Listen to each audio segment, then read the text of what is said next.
Good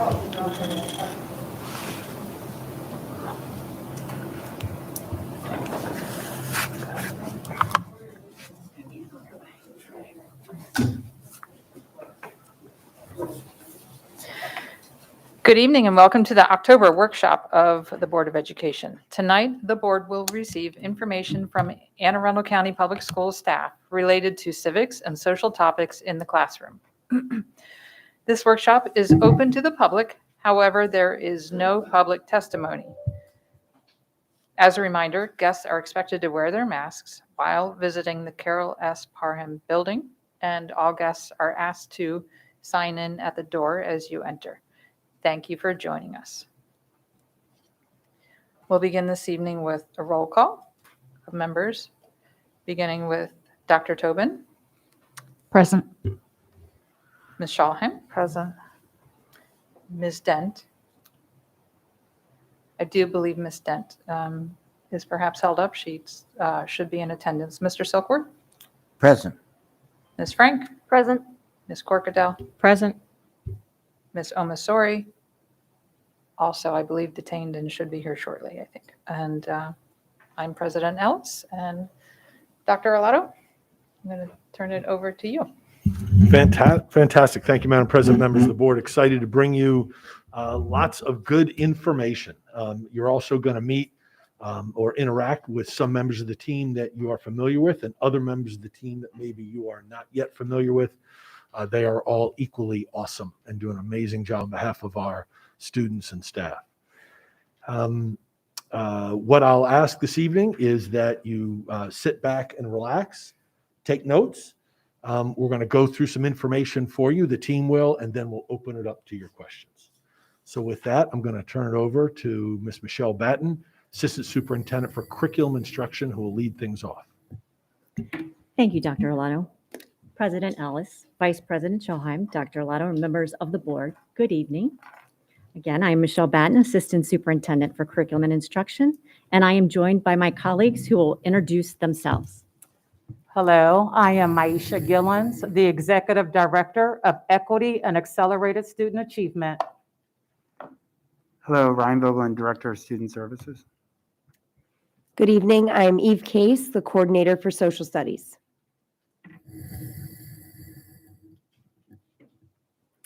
As Dr. Arlato mentioned, you will also have a chance to meet additional team members later in the workshop during the question and answers. We are here this evening to provide an overview of social topics in the classroom. Following the presentation, we will answer questions you may have and offer clarifications about the content we have shared. On February 2nd, 2018, the Board of Education adopted AACP's strategic plan, which charts the course of the school system through 2023. The mission of this strategic plan is to nurture and educate all of our students to be well prepared for community engagement, career entry, and college, ultimately empowering them to create a better life, quality of life for themselves, their communities, and the next generation. Tonight, we will focus on how we continue to fulfill our mission through AACP's programs and content as they relate to social topics. To meet our mission, we believe in the importance of social-emotional learning as outlined by the CASEL framework, the Collaborative for Academic, Social, and Emotional Learning. The benefits of social-emotional learning are well researched, with evidence demonstrating that an education that promotes social-emotional learning yields positive results for students, adults, and school communities. You will find social-emotional learning noted in the COMAR Chapter 13A 0106 Educational Equity. It states, each Maryland public school will provide every student equitable access to the educational rigor, resources, and supports that are designed to maximize students' academic success and social-emotional well-being. Let's take a closer look at the CASEL wheel, also known as the social-emotional framework. It is an integral part of education and human development. It is a powerful lever for creating caring, just, inclusive, and healthy schools that supports all young people in reaching their full potential. All young people, meaning every student, across race, ethnicity, family income levels, learning abilities, home language, gender identity, sexual orientation, and other factors. This aligns to our driving value in the ACPS strategic plan. All means all. The CASEL framework seeks to foster knowledge, skills, and attitudes to develop healthy identities, manage emotions, and achieve personal and collective goals, feel and show empathy for others, establish and maintain supportive relationships, and make responsible and caring decisions across key settings of classroom, schools, families, and communities. Highlighted on this slide, you will see one of the 5 competencies, social awareness. This includes the capacity to feel compassion for others, understand broader historical and social norms for behavior in different settings, and recognize family, school, and community resources and supports, such as taking others' perspectives, recognizing strengths in others, demonstrating empathy and compassion, showing concern for the feeling of others, understanding and expressing gratitude, identifying diverse social norms, including unjust ones, recognizing situational demands and opportunities, understanding the influences of organizations and systems on our behavior. Today's increasingly dynamic and multicultural society calls on our students to use deep levels of social awareness, as well as collaborative problem solving and cultural competence. Social issues impact people and are seen in topics and subjects throughout our daily lives. They reflect current events as well as long-standing conflicts that are seen through various perspectives. These issues are often difficult to solve and require meaningful exploration, understanding, and reflection of facts and impact of people on people. Within this quote, we see opportunity to explore topics that are relevant to students today. Current events shape the lives of students and dramatically impact their learning. Through conversation, the teaching of civil discourse, and opening the perspective of students to the world around them, we create the space for students to grow as independent thinkers who understand how to interpret facts and advocate as learners and citizens. Let's take a look at this Wordle. Silently think about what you notice. You will see a sampling of social issues that impact our students and present themselves in the classroom. Throughout the presentation, you will see the connections between our standards and the teaching of social topics.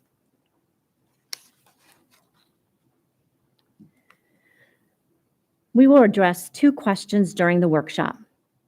1, where social topics exist in the curriculum, and what does it look like in the pre-K to 12 classrooms? We will explore these questions through student services, academics with a focus on health, social studies, the arts, as well as the lens of equity throughout. Student Services teaches about social issues through 2 areas of curriculum, the core counseling curriculum and the community wellness blocks. All the lessons taught during these times are based on the CASEL standards mentioned previously and the American School Counseling Association's Student Standards, Mindsets and Behaviors for Student Success, which focuses on academic development, career development, and social emotional development. School counselors are provided with professional development on teaching the topics in the core counseling curriculum with the coordinators of school counseling. Teachers are provided with professional development on community wellness by school administrators at the beginning of the school year.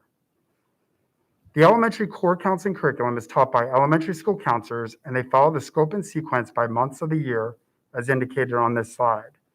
In this scope and sequence, there are 2 lesson topics that are mandated by COMAR, which are the Aaron's Law personal safety lessons and the Start Talking Maryland lessons in grades 3 through 5, which focuses on substance abuse. Other topics that are taught in this curriculum include peer relationships, bullying and cyberbullying, respecting differences, and growth mindset. The middle school core counseling curriculum is also based on the CASEL standards and the American School Counseling Association student standards, mindsets, and behaviors for student success. Middle school counselors teach this curriculum, and they follow the scope and sequence include establishing healthy relationships, social justice, managing peer pressure, goal setting, and resiliency.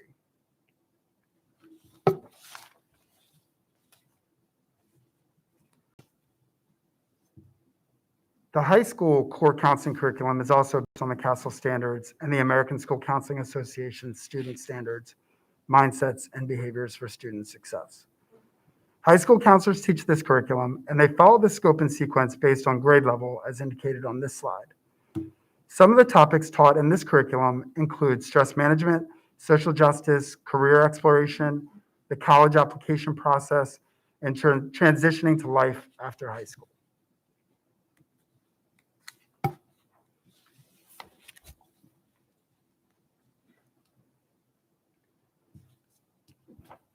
Elementary students receive social emotional learning instruction through second step from the classroom teacher 2 times a week during the community wellness block.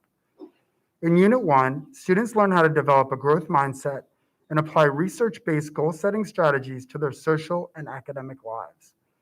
This unit's content helps create classrooms that are connected and encouraging by helping students set and achieve collective and personal goals and learn from challenges and mistakes. In Unit 2, students learn how to build their emotion vocabularies, practice identifying their own and others' emotions, and recognize the importance of labeling and processing their emotions. This unit's content helps students understand and explore how past experiences, as well as unique perspectives, influence how they feel and respond to situations. In Unit 3, students learn how to recognize kindness and act kindly toward others, and how to develop empathy by learning strategies to take others' perspectives. This unit's content helps students understand others' points of view. In Unit 4, students learn how to process strong emotions, describe a problem, identify the wants and needs of others, think of and explore the outcomes of potential solutions, and pick the best solution. This unit's content helps students ask, listen, and empathize with all parties involved during problem solving. Middle school students also receive social emotional learning instruction through second step from the classroom teacher 2 times a week during the advisory block. In Unit 1, students learn how to develop a growth mindset and apply research-based goal-setting strategies to their social and academic lives.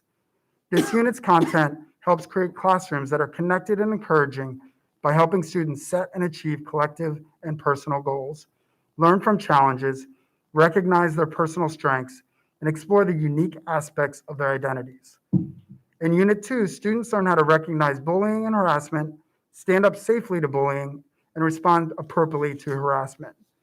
This unit's content helps students develop empathy, understand the impact of bullying and harassment on individuals and their communities, and examine social and environmental factors that contribute to negative behaviors, as well as identify solutions for preventing those behaviors.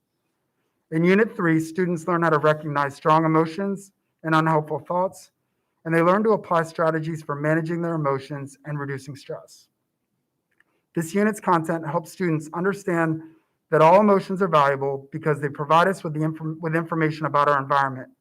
Students learn to respond to their emotions in ways that help meet their wants and needs. In Unit 4, students learn strategies for developing and maintaining healthy relationships. Perspective taking and dealing with conflict. This unit's content helps students learn to honor and understand differences based on very personal, familial, and cultural backgrounds. High school students receive social emotional learning and wellness lessons in a partnership through Anne Arundel County Public Schools and Johns Hopkins University 1 time a week during advisory.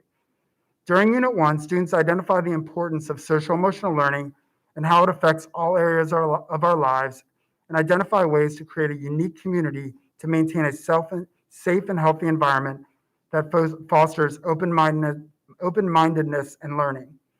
In Unit 2, students reflect on and analyze how they are experiencing life on autopilot and identify ways that they can participate with the world mindfully by using the 5 senses.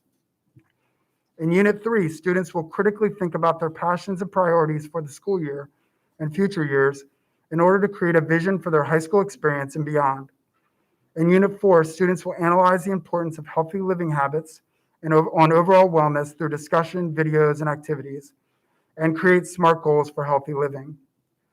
In Unit 5, students will identify their passions in order to explore how they can manifest them into potential professions by researching professionals in the field and brainstorming how to turn one's passions into college and career goals. In Unit 6, students will define, identify, and understand what bullying, cyberbullying are in order to become upstanders that stop and prevent bullying and cyberbullying.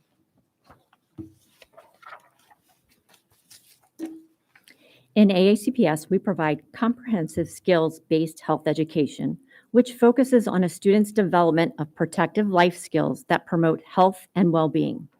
By participating in a variety of learning experiences, students are able to develop adaptive and positive behaviors that will equip them to meet the demands and challenges of everyday life. Health education standards are broken into the following core health content areas: mental and emotional health, substance abuse prevention, healthy eating and fitness, safety and violence prevention, family life and human sexuality, disease prevention and control. Students utilize the CDC National Health Standards, which include health skills such as analyzing influences, accessing information, interpersonal communication, decision-making, goal setting, self-management, and advocacy to explore the core health content. Teachers learn the new content and skills through yearly professional learning experiences. Opportunities for professional development include the annual Content Professional Learning Day each August, face-to-face new teacher training for any new teacher to the content, virtual avatar training, after-school workshops with experts in the sex education field, and scripted lesson plans in the AACPS health education curriculum. In addition, monthly newsletters provide updates and resources to reinforce the educational strategies within the curriculum. In elementary school, the Office of Health Education and the Office of School Counseling have partnered to deliver the 2017 state-mandated substance abuse lessons to students in grades 3, 4, and 5. Students participate in Start Talking Maryland lessons that inform students and families about the dangers of heroin usage and other opioids.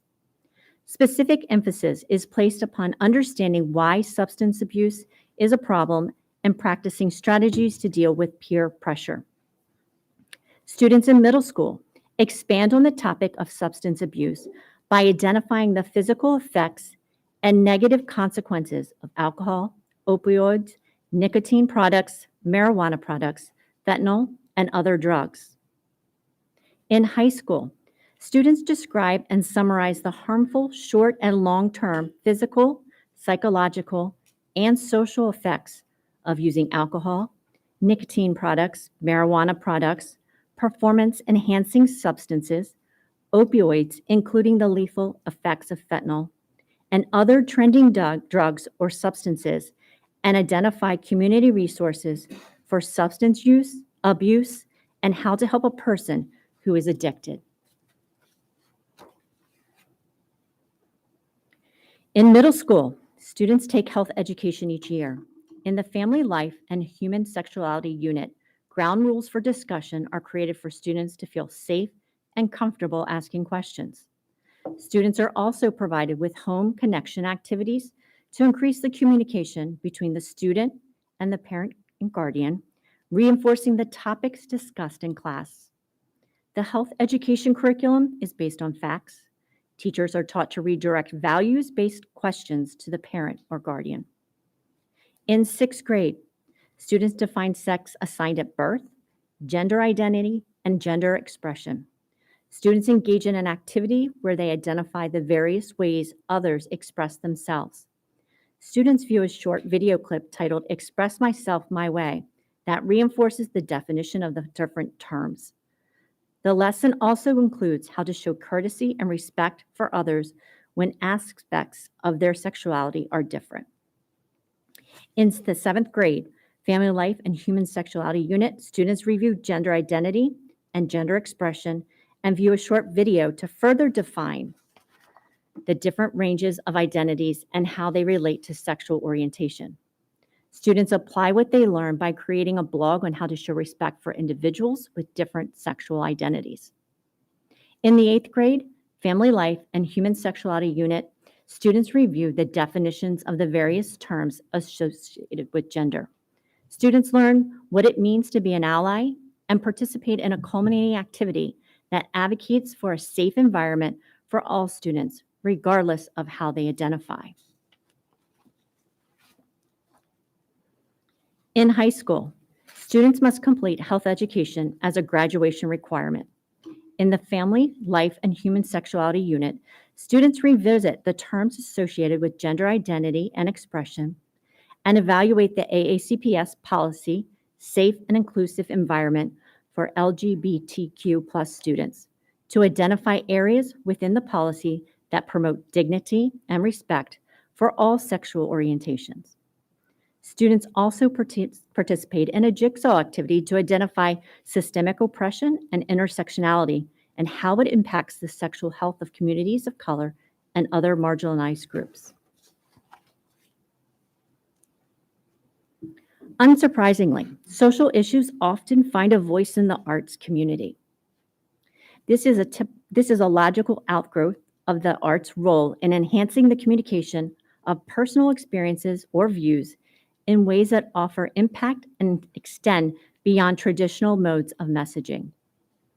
However, the fine arts curriculum in the Anne Arundel County Public Schools does not specifically embed social issues into the curriculum.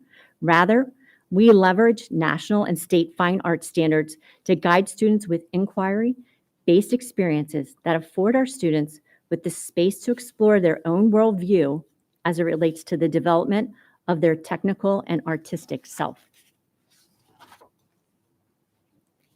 As a result, students are provided with differentiated and specialized lanes in which they can address issues of importance to them. Fine arts courses throughout our school system provide our students to learn and apply critical thinking to develop a deeper understanding of the world around us. By design, our fine arts courses don't teach social issues, but rather they afford our students the space to explore topics that resonate with them while being exposed to and critically assess those issues that are important to those around them. By doing so, art students have the opportunity to develop their own voice while engaging in discourse that promotes mutual respect and capacity to consider alternative perspectives.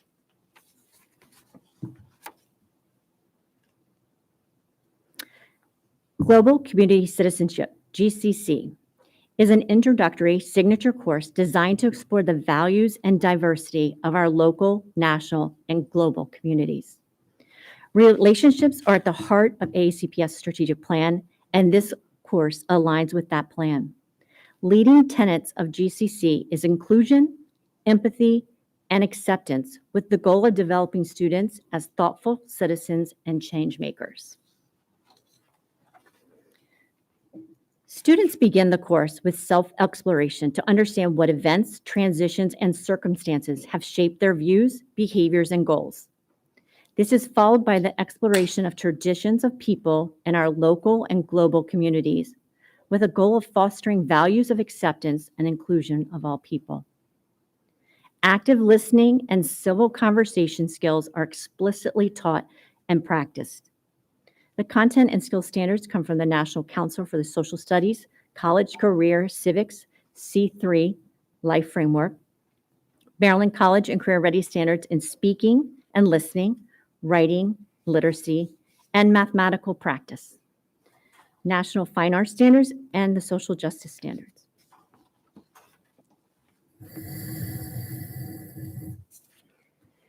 Good evening. I'm excited to have this opportunity to discuss social studies with the Board of Education. As evidenced by the work of John Dewey and Horace Mann, social studies serves as one of the most vital components in the ultimate function of public education, and that is preparing students to be members of our democracy. The work of social studies is aligned to the Anne Arundel County Public Schools mission from the very beginning of a pre-kindergarten experience through to the electives that are offered at the high school level. The core curricula of that pre-kindergarten through grade 11 experience are framed through the social studies standards of the state of Maryland. These 6 standards, civics, peoples of the nation and world, geography, economics, history, and skills, are combined into frameworks created by the state. The frameworks include indicators and objectives aligned directly with the teaching outcomes of each course. Standard 6 is the foundation for all work that students will embark on in their social studies career. They will work progressively through their ability to develop, reason, defend an argument, and communicate their rich and clear thoughts. It will be challenging to narrow our focus this evening, as there are rich and comprehensive documents to share, and I encourage all stakeholders to access the frameworks on the MSDE website and through our AACPS academic site. It is hard to pinpoint where social topics are found in social studies because they are woven throughout so many of the lines of our courses, as social issues have always been a part of the human story. Let's take a deeper dive into 3 of our 6 standards to get a sense of how social topics are integrated into social studies instruction. Standard 1, civics. Students shall inquire about the historical development of the fundamental concepts and processes of authority, power, and influence, with particular emphasis on civic reasoning, in order to become informed, responsible citizens, engage in the political process, and contribute to society. Notice that this standard begins with the statement, students shall inquire. You will see that language across all social studies standards, as the initial inquiry into the topic is the first step in a 4-step process that we are trying to engage all students in. In this inquiry model, students first ask questions, then they try to find answers to those questions, and then they evaluate the sources where those answers come from. Based on that information, they create arguments to communicate that information with others. With civics, the disciplinary lens is through studying the evolution of power, governance, and law in the United States and internationally. Standard 2, peoples of the nation and world. Students shall inquire about the people of the United States and the world using a historically grounded, multidisciplinary approach in order to recognize multiple narratives and acknowledge the diversity and commonality of the human experience. Through this disciplinary view, students are examining peoples, cultures, and communities, starting with their own in the early grades and expanding out. They are focusing on multiple perspectives and layers of information through both domestic and global studies. Standard 5, students shall inquire about significant events, ideas, beliefs, and themes to identify patterns and trends and to analyze how individuals and societies have changed over time to make connections to the present, in the present, to their communities, Maryland, the United States, and the world. Students explore history in a manner that spirals through their school career. They examine important events, significant individuals, and vital movements that allow them to contextualize, examine continuity and change over time, determine causation, synthesize, and form arguments. In order to understand how the lens of the disciplines is applied to the 3 levels of schooling, elementary, middle, and high, we will take a look at an indicator or objective level statement for each standard at each level. Starting with civics, Anne Arundel County Public Schools students begin each elementary year with a focus on civics, and they do this in order to engage more meaningfully with the student code of conduct.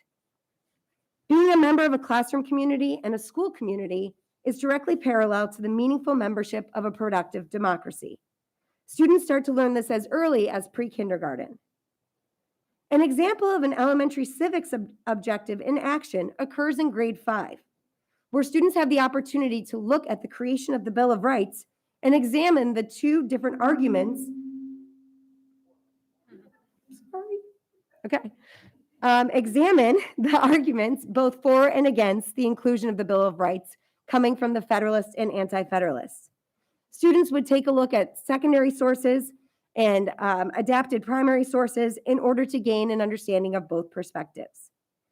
It is a common struggle that elementary teachers do not have as much historical context as their secondary peers who may specialize in that degree pathway. The Social Studies Office has been targeted in building the contextual understanding into the curriculum documents and offering professional learning opportunities. Through partnerships with local organizations, we have gotten teachers out of the classroom and into the field to experience this contextual history and learning. And we hope to be able to have more of those experiences as we get past COVID. In the 8th grade example, the lens of Amendments 13, 14, and 15 is applied as students study the laws and policies instituted in the wake of Reconstruction. Specific court cases are studied in U.S. history in grades 8 and grades 9, and in U.S. government in grade 10. In this example, the students would learn about the Plessy versus Ferguson case. In both 8th grade and 10th grade, there is an MCAP at the end of each course. Targeted assessment limits have been identified by the state, and those are explicitly identified for teachers in the curriculum documents. In Standard 2, students are exploring the diversity and commonality of peoples across their communities, our state, and the nation and world. In grade 3, they start with an exploration of Anne Arundel County in a unit of study that ends with an international fair. It's an awesome opportunity to recognize and celebrate each school community. In grades 6 and 7, students are examining this standard through a global view as they look historically from the ancient world to the present day. This includes the study of conflict among peoples that is often driven by cultural differences. Experiences like the Model United Nations, which is both built into the 7th grade curriculum as a unit of study and is run by the Office of Social Studies as a co-curricular opportunity for middle and high school students, gives the students the opportunity to examine multiple perspectives from around the world. This global exploration spirals into the capstone social studies course, Modern World History, which most students take in the 11th grade. In Standard 5, students explore multiple perspectives and narratives of both U.S. and global history. Students utilize primary and secondary sources to do this investigation starting in elementary school. There are 4 grade levels dedicated specifically to American history, and this experience for students starts in elementary school and ends in high school. Throughout these 4 experiences, students explore the history of North America from a point of pre-contact with Europe through to the present day. Content topics spiral as students get older with added depth and developmental appropriateness. In 2020, the Maryland State Department of Education released new social studies frameworks for pre-kindergarten through grade 5. Grade 4 is where students will begin their concrete study of history with a year-long exploration of Maryland and North America from pre-exploration through the Revolutionary War. In grade 5, students gain a comprehensive understanding of the United States Constitution. After grade 5, students continue their exploration of American history in a 2-part course that is conducted in grade 8 and grade 9. In grade 8, students review the colonial period and end their year of study by examining the Gilded Age. The grade 8 indicator is aligned to teaching around the first half of the 19th century with a spiral focus on the impacts of enslavement, socially, politically, and economically. In grade 9, students study the period of industrialization to the present day. In a new United States history framework released by MSDE in 2020, in the high school courses, the LGBTQ+ community is featured through examination of the struggles against discrimination and the ongoing fight for civil rights. Social studies is a dynamic field with an ever-growing amount of rich resources available for our students, offering professional learning to teachers to support effective inclusion of social topics in a manner that continues to support the mission of Anne Arundel County Public Schools is paramount to the Office of Social Studies. The Office of Equity and Accelerated Student Achievement partnered with the Office of Student Services to offer a two-part module on facilitating critical conversations with students was offered last year. We recognize students are arriving in classrooms wanting to express themselves about things that are happening around them. The module focused on preparing teachers to foster quality, positive, trusting, and healthy relationships where all students are seen and heard. Learning how to facilitate critical conversations around social topics demands courage and skill. This slide shows the strategies participants engaged in: getting yourself ready, getting students ready, opening the conversation, closing the conversation, and taking care of ourselves. The Office of Equity and Accelerated Student Achievement partnered again with the Office of Student Services to offer a professional development session that directly supports the safe and inclusive environments for LGBTQ+ students, policy, and regulations.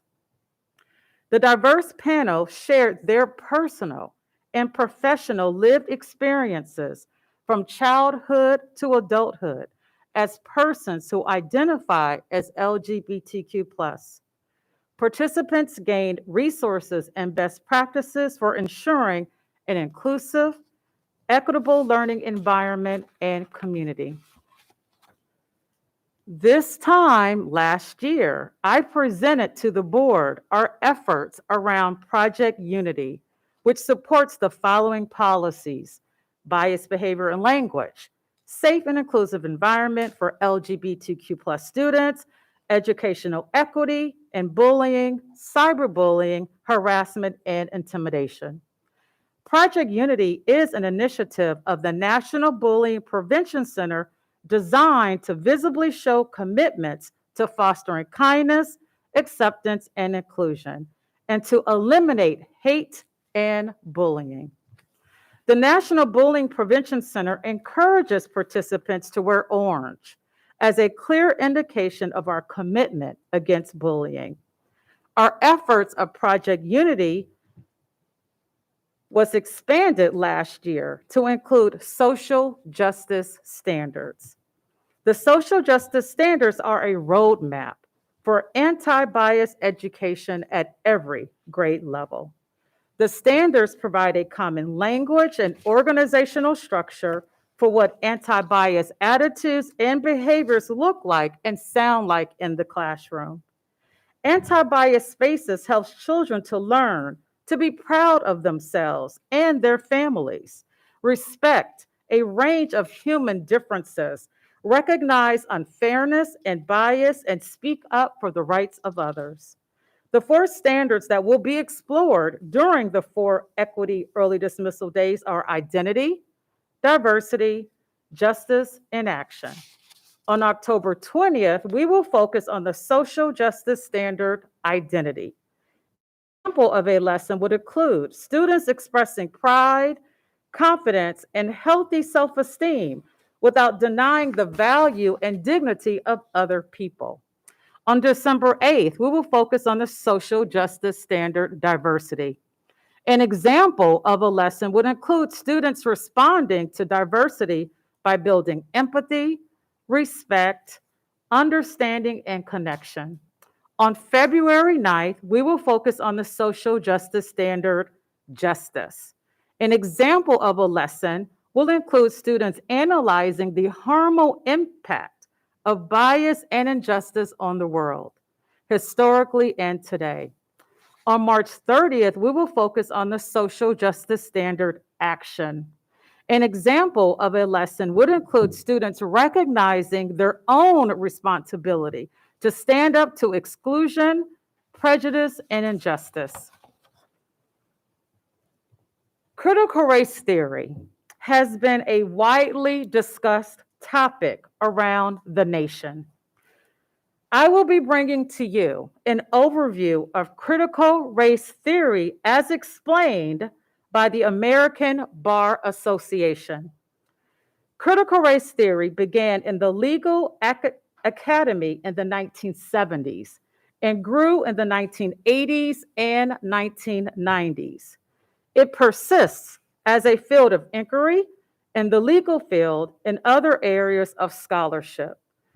Critical race theory grew from critical legal studies, which argued that the law was not objective or apolitical.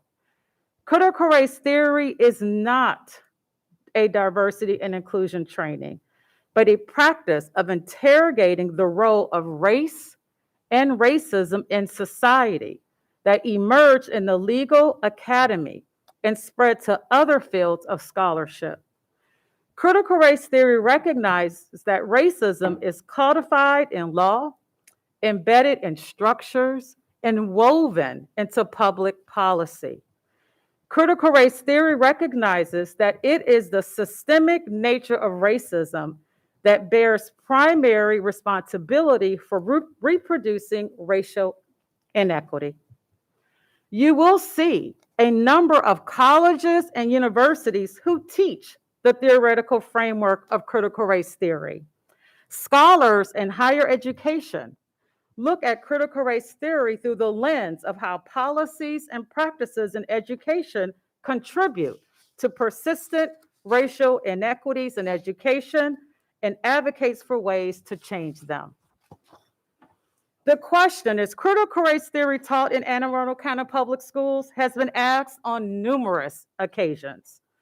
Critical race theory is not being taught in Anne Arundel County Public Schools. As stated earlier, the mission of Anne Arundel County Public Schools is to nurture and educate all of our students to be well prepared for community engagement, career entry, and college, ultimately empowering them to create a better quality of life for themselves, their communities, and the next generation. This is achieved by providing diverse, inclusive, and equitable curricula and materials that align to the Maryland State Department of Education frameworks. The following documents will give insight to how we do approach teaching and learning in Anne Arundel County Public Schools, which can be seen in our educational equity policy, educational equity regulations, and the MSDE Equity and Excellence Guide book. During my diversity and inclusion report at a recent school board meeting, I presented information on the 4 early dismissal equity professional development modules.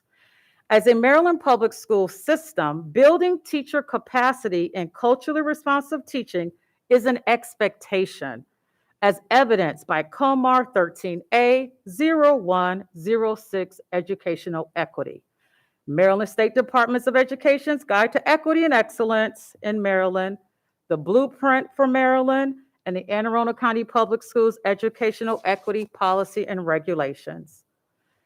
The Anne Arundel County Educational Equity Regulation defines cultural responsiveness as pedagogy that recognizes the importance of including culture in all aspects of learning through equitable and inclusive practices that promote high expectations. Pedagogy means the method and practice of teaching. Teachers will be engaging in 4 equity professional development to build educator capacity to recognize students' cultural displays of learning and meaning making. The professional development will also focus on how educators respond positively and constructively with teaching moves that use cultural knowledge as a scaffold to connect what the student knows to new concepts and content in order to promote effective information processing. Building positive student-teacher relationships is the foundation of this professional learning. Let me please be clear. Critical race theory is not culturally responsive teaching. Throughout this presentation, we have worked to highlight how our work aligns with the mission of Anne Arundel County Public Schools. Thank you for your support of and interest in this important work. We are now available to answer any questions.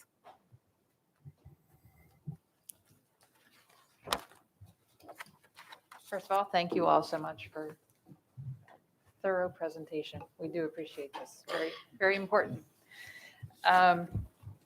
So I will go around, beginning with Dr. Tobin, but I'm going to remind members, we're going to have 2 questions each to begin with and see how it goes.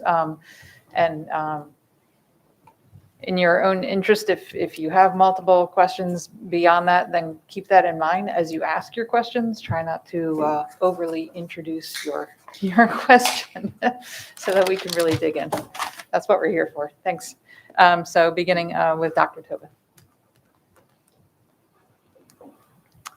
Thank you. Thank you all for that presentation. That was wonderful to watch and much appreciated. So I would like to begin by making sure we get definitions clear on the table. I appreciate Dr. Gillen's, your clear outline of what both kinds of CRT are and are not. And also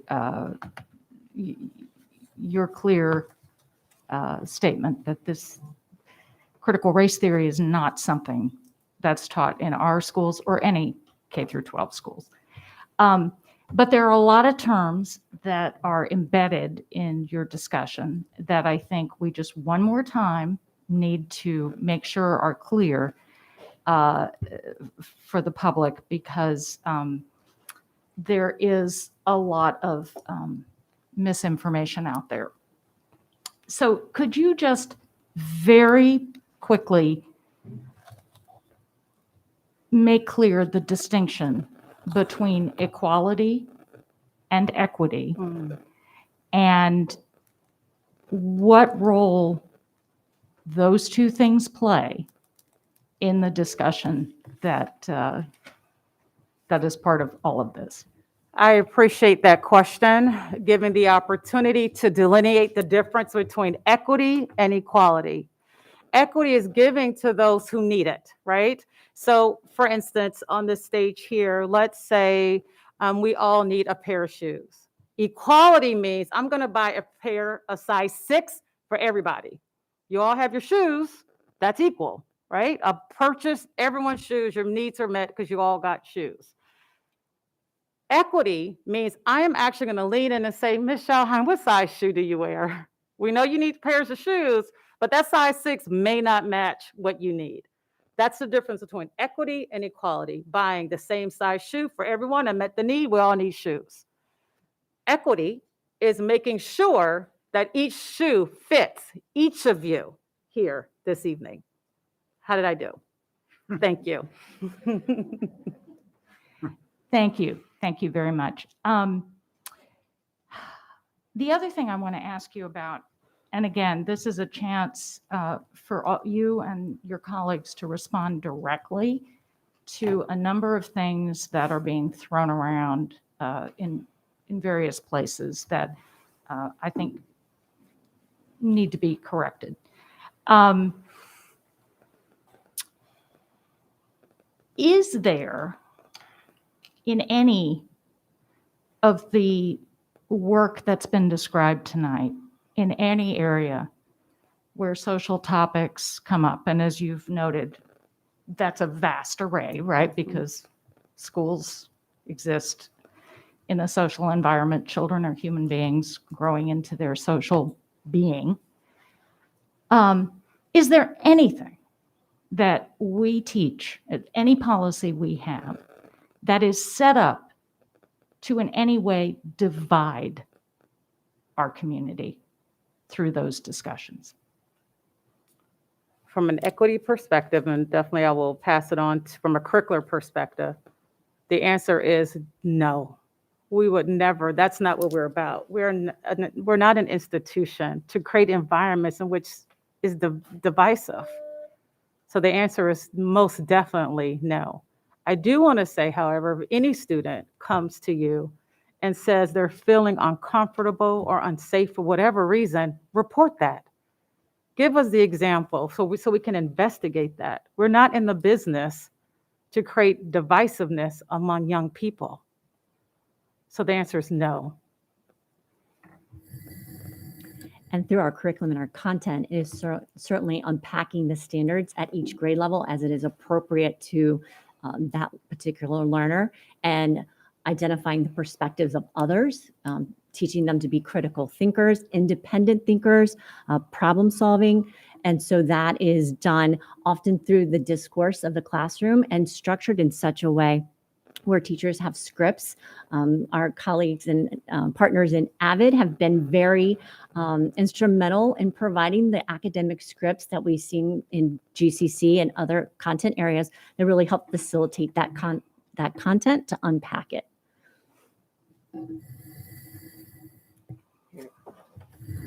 And I'll add, and speaking for my humanities colleagues, that we strive to have the opportunities for students to see themselves within a curriculum and to see themselves and to see what they wish for within a curriculum and what they hope for, so that they're having the mirrors and the windows and the sliding glass doors.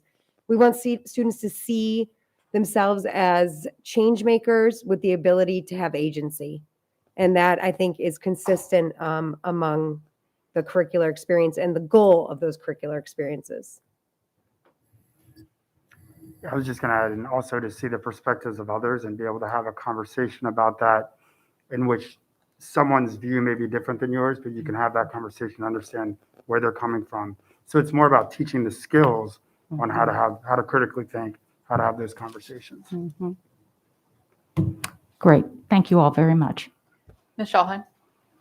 Firstly, thank you so much for being here and for this wonderful presentation. I'm grateful for it. Dr. Tobin stole some of my thunder, which I'm delighted by. So yeah, I'm just especially grateful for the myth busting. Politics and partisanship have no place on this board and in our decision making process. We're all supposed to be nonpartisan, and so it's when the national landscape sort of bleeds into our school system is where things get rough, especially when we're not working from a common set of definitions. So I'm especially grateful for you myth busting some of those tonight. I don't actually have any questions because those were my questions. So again, grateful for your time. If something comes up, I might go in the second round. Thank you so much. Mr. Silkworth? Thank you. Thank you for the presentation. I'm so I- sorry, I'm sorry. Ms. Denton has stepped out, but she's here. Can we just go in order? My apologies. I'm flexible. Ms. Denton, do you have any questions? Just one, so very much appreciative of you all and the education content that you provided this afternoon. But I did want Dr. Gilman, if you could. I heard you use the 2 CRTs. Yes. And so I'd like to see if you can just elaborate a little further between the distinction between the two, realizing that one is not the other.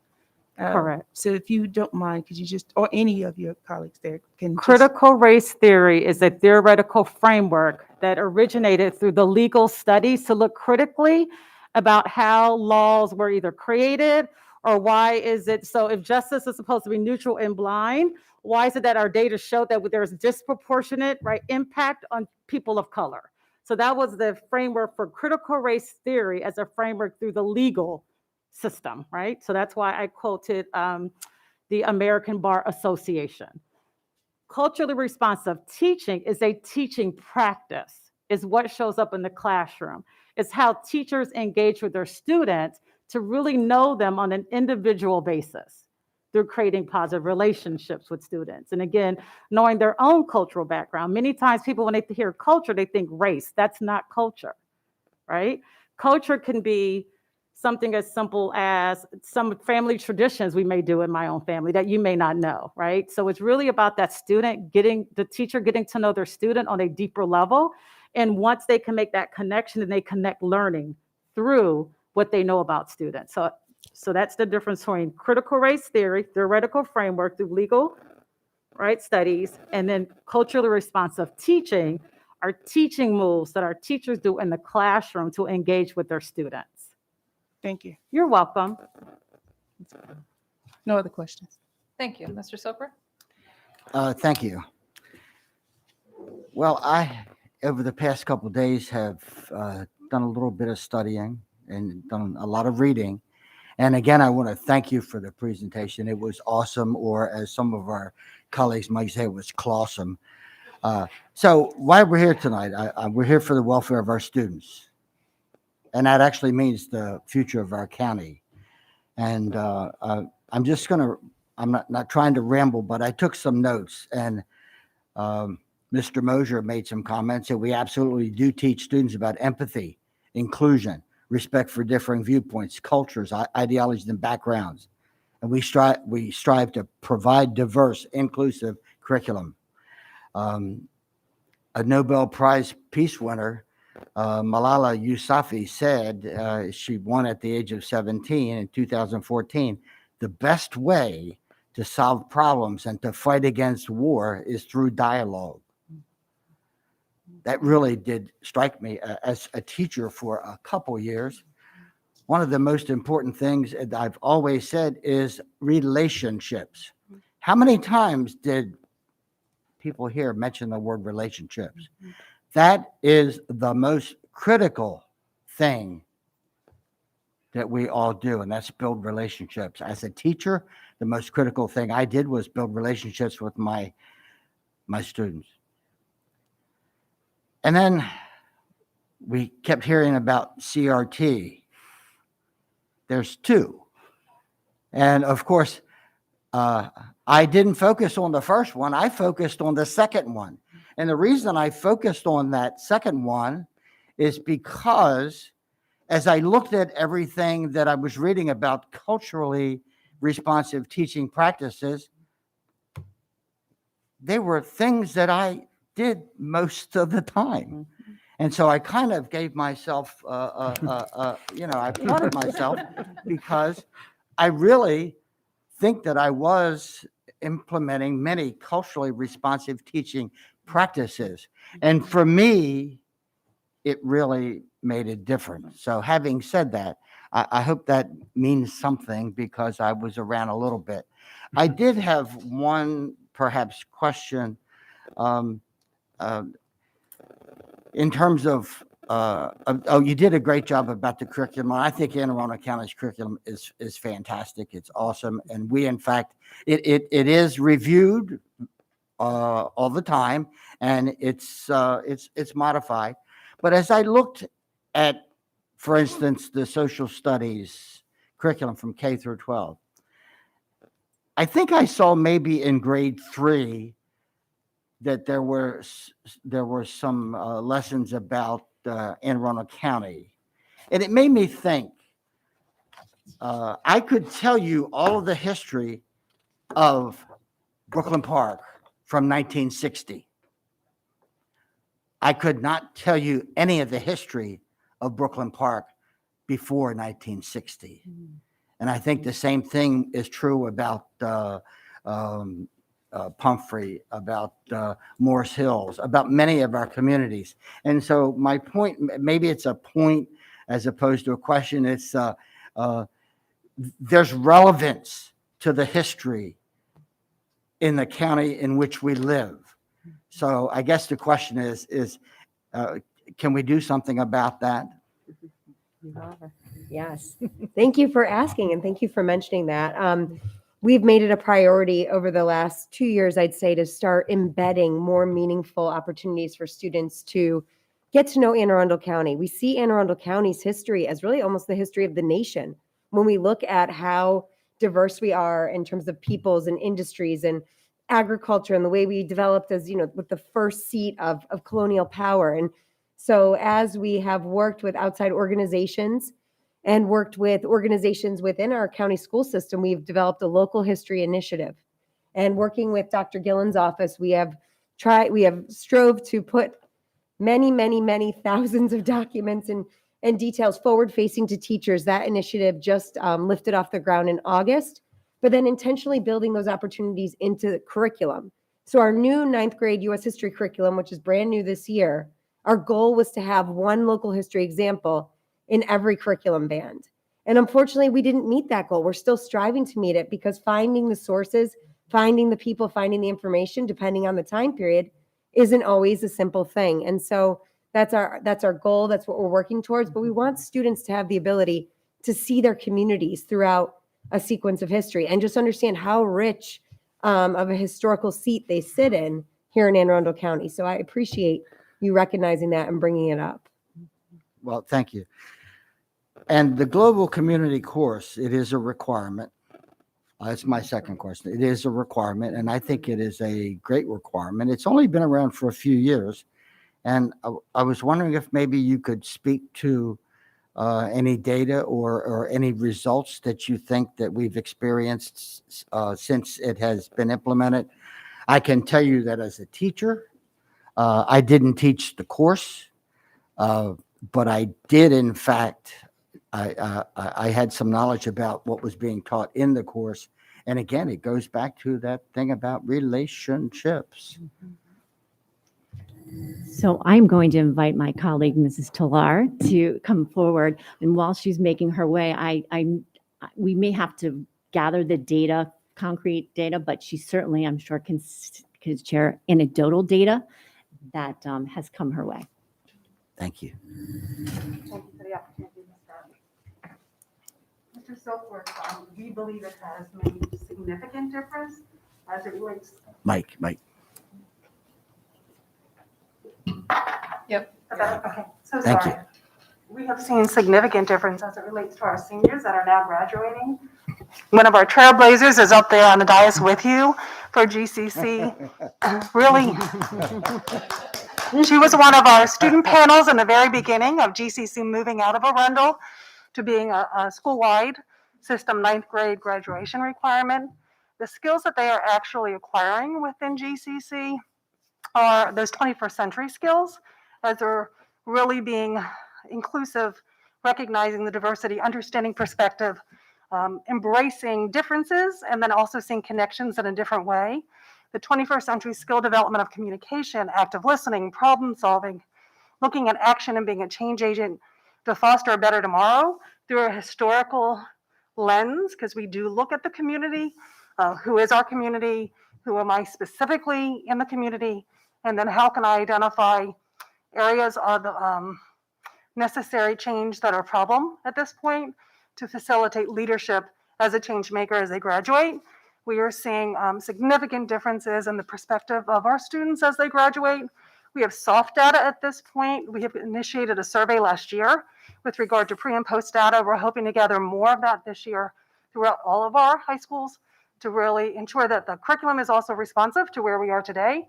And then what do we need to do to facilitate our transitioning youth into adulthood? Thank you. You're welcome. Ms. Frank? Excuse me, Ms. Frank. I also would like to start with just defining some terms to make sure that we're all on the same page. So the dictionary defines racism as prejudice, discrimination, or antagonism directed against a person or people on the basis of their membership in a particular race or ethnic group, typically one that is a minority or marginalized. Is that the definition of racism that we use in our schools?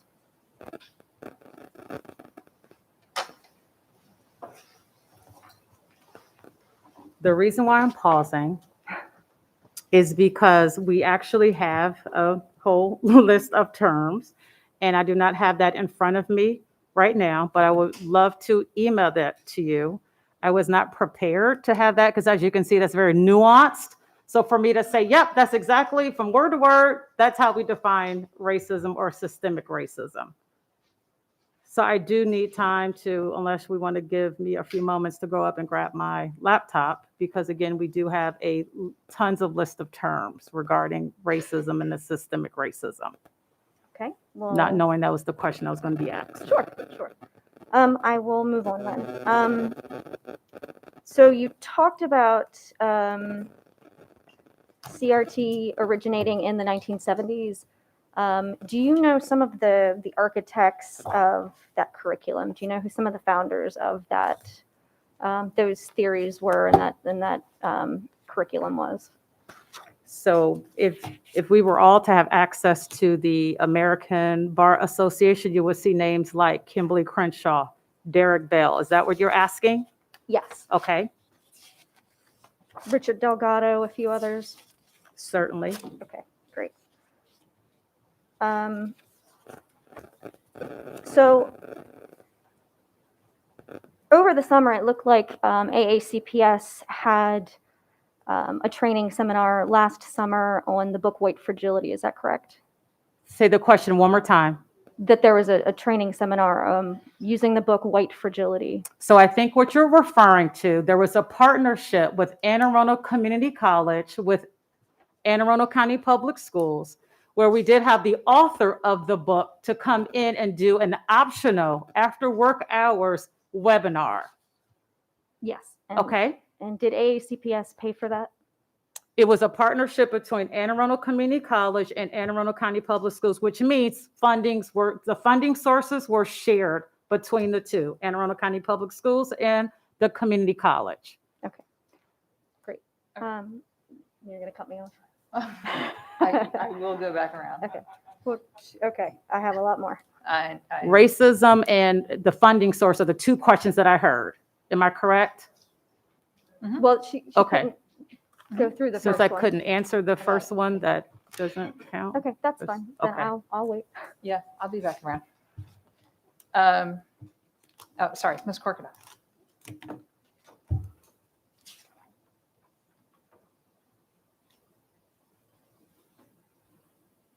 Dr. Gillens, well, first off, I wanted to kind of take a step back just a hair from what I think some of my colleagues may be homing in on. So and I want to go back to the substance use and how, we're teaching our students about, use and abuse, and how to that goes, I know, well beyond saying no. One of the terms that I didn't hear, and I'm not going to presume that an omission means it doesn't exist, but I think it's worthy because when I'm working with families, the substance use outside of the standards that they're dealing with is the juuling and the nicotine addiction through other means, and the use of it in our schools, in the restrooms, before and after, as at the bus stop, et cetera, et cetera. As this continues to emerge, I think we kind of had a hiatus, maybe because everybody was home with their parents.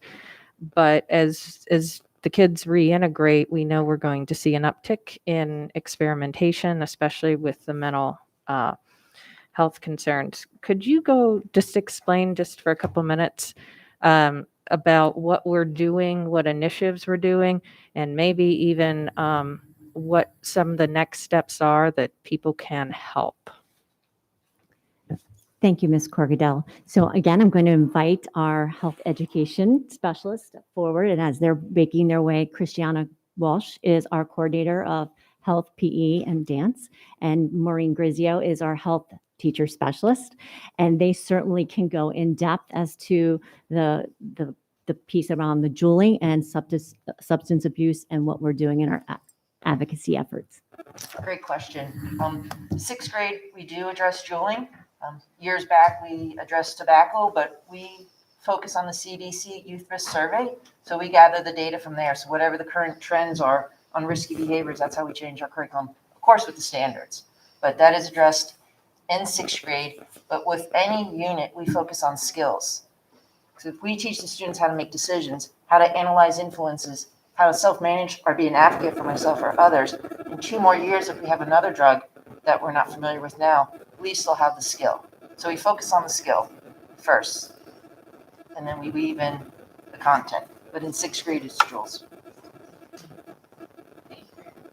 Thank you very much. And then my second question is a little bit more on the social topics and less on the health. Well, it's all healthy, I suppose. So I was taking a look more at the bigger picture and what I was seeing like in the outlines. And because so often the materials that we get to review and how it gets presented to us and the frequency, you're left with little bits and pieces here, there, and everywhere that can lend to confusion. But one thing was evident to me when I was looking at it, is that there's a lot going on in discussions of where history has failed. And I didn't see any portions of history of the positive, of the who invented things that now have made our lives spectacular, of the who braved the great frontier to discover X, explore Y, found town, city X, Y, and Z, elevated. I'm seeing a lot of the things that went wrong, and it's so important. I have to agree that we learn from our mistakes, hopefully by studying them, but I'm not seeing like 2/3 of what I was taught as it related to how we got here and not just the bad. Can you explain a little bit about what we're doing with the rest of history? Not to oversimplify it and or demean what we're doing, but I just in the absence of it, I had to ask what else is being taught. Yeah, and I think that's a pretty broad question, in terms of the scope of social studies from that pre-kindergarten through high school elective level. And I think in each course, there is always a focus on where is the innovation, who are the change makers, who are the pioneers in regards to different fields of study. And so that has not disappeared from the social studies or the history classroom. If you went into second grade this week, they're doing a whole change makers project where they're looking at peoples who have communicated effectively, innovated to change the world, so that by the end of second grade, they create their own kind of method to become a change maker. And as we look at some of the more traditional kind of canons of history, those stories still exist and persist. And if anything, we're looking for more heroes in a sense. But we want to not stop at saying an individual is one dimensional and that we should only study the one dimension of people. There's lots of dimensions to different heroes and founders and innovators, that students have the opportunity to explore. And so looking at widening our lens of who are we recognizing, what are the exciting things that can get students passionate about looking at history and thinking about how they can change the world ahead of them. But at the same time, knowing that no one in history is just a one-dimensional individual. So it's definitely a balance. But I think if you were part of any history course, whether it be that middle school ancient civilizations in 6th grade or jump into 8th grade right now where they're discussing the Constitutional Convention and looking at the foundation of government, jump into 11th grade where they're looking at the Mongol empires and what innovations came out of some of that trade and conflict and war, you're still going to see the positive. You're also going to see a variety of narratives and a variety of conclusions because we're teaching students cause and effect. We're teaching them continuity, what has stayed the same, but what has also changed over time because of these individuals and these groups having the effect and the change in history. So, I mean, I would love to sit down and look more at a standards document or curriculum document to show you, but I think that you can rest assured we're not attempting to teach students a negative, failed view of history.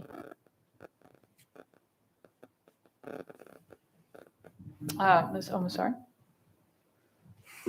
Well, I'm going to say what everyone else has said as they start. Thank you so much for this. I've been really excited. I've told many board members I'm very excited for this course. This workshop, I guess I'll call it. As Ms. Case knows, I love history. So I was very excited and thank you for this presentation. And first, before I go on to my questions, I just want to give a shout out to Ms. Davenport, Ms. Ricker, and everyone at Arundel who basically started the GCC course that we all take. I mean, it was an Arundel Wildcat thing, so, we did it first. Yeah. And so just recapping of what has been already talked about, because to be honest, a lot of what people had said was what I was going to say. But when we talk about racism, so the definition that Ms. Frank had brought up, that is one that I think a lot of us recognize. But I think a secondary one that we recognize is also the second definition of racism, which is the systemic oppression of a racial group to the social, economic, and political advantage of another, which I believe, as someone who has taken history courses in ACPS, that we do analyze. Now, this first question is to Dr. Gillens, and I'm going to ask, do you know these terms? But I think you already do because of that white fragility course. So are you familiar with the terms white fragility and white guilt? And if so, can you define them?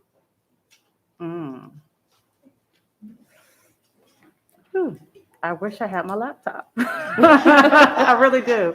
Because there's a lot of terms, right, to really keep in your head, my goodness. And I'm also thinking about certain authors, right? You have to cite folks who have published some of these terms. So I'm going to do my best at defining it. Again, not having information in front of me. So I would say, and Ms. Frank mentioned Robin DiAngelo, as we know that she authored a book titled White Fragility. And how she would describe it, right, because I'm not giving myself credit for the term, I'm citing Robin DiAngelo's work, is this notion of being very difficult for white folks to talk about race and racism. And with that may come some discomfort. She, in her text, may even talking about emotional responses that may come from having difficult conversations around race. So I don't know if I've helped with that definition through the lens of the author of the book, White Fragility. Okay. So white guilt, I'm thinking of Carol Anderson's work when I think of white guilt. And again, aligning how do their study of white guilt. Again, this notion of knowing about the marginalization or oppression of other groups, there may be some guilt, some associated with being implicated in such oppression or marginalization of groups. Again, not Maisha Gillen's definition. This would come from other authors who've written work around those topics. Yeah, so I agree with you on those definitions. In case, in like the slim chance that you weren't familiar with them, I actually had the definitions up myself. Which you could have just helped me out there. which I'm going to read for the record. Because as a Black student, and if you talk to other Black students, they realize it when their white classmates and even a lot of times their white teachers are going through this exact phenomenon that you just described. So for white fragility, this is definition I'm getting online. I believe it is also from Robin DiAngelo's book, is the discomfort and defensiveness on the part of a white person when confronted by information about racial inequality and injustice. And for white guilt, and this one is straight off of Wikipedia, y'all, so this is going to be a long one, is the individual or collective guilt which is felt by some white people for the harm which has resulted from historical or current racist treatments of ethnic minorities, such as African Americans, Jewish people, various indigenous peoples throughout history. And the reason why I bring up these definitions is because throughout the school year and even throughout the summer, I've heard a lot of parents, when it comes to CRT, being concerned that their student will feel bad for being white because they're learning about our history, or that they're made to feel as if they're bad people because they're white because of what they're learning in school. And I've had this discussion with Miss Case before, I think it was in my junior year, about my sort of concern about the way that we historically teach U.S. history, right? We love TV, we love movies, so we love seeing stories with a protagonist and antagonist, and we learn history sometimes through that way. One idea that comes to mind is Thomas Jefferson. You know, we learn about him as a main character in the development of United States history. He's a founding father. He was a brilliant man who created the Declaration of Independence, but that brilliant man was also a slave owner and also a rapist. And so when we start learning about historical figures as protagonists instead of people, that's where it can kind of seem as though we are only showing the good parts of history, but ignoring some people's tragedies.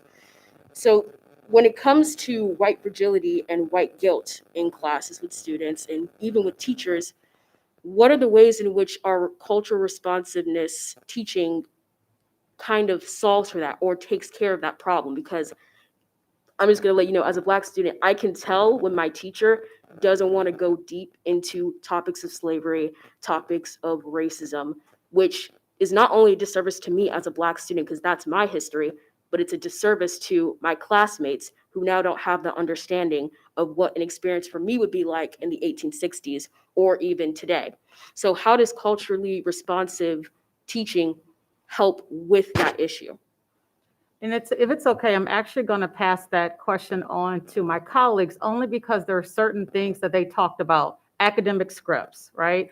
Ms. Case talked about the approach through social studies lens. She talks about different steps. So I think hearing their framework will help everyone better understand how are these topics addressed in the curriculum. Are you okay with that, colleagues? Okay.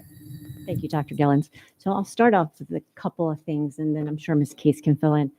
One of the intentional pieces we do with the curriculum is the background information, and so really giving context to the lesson and being able to perhaps fill in gaps that may be missing in the teacher's a knowledge of the content based on where they are in their teaching career. So we really write the curriculum for the novice teacher so that they have that information to refer to.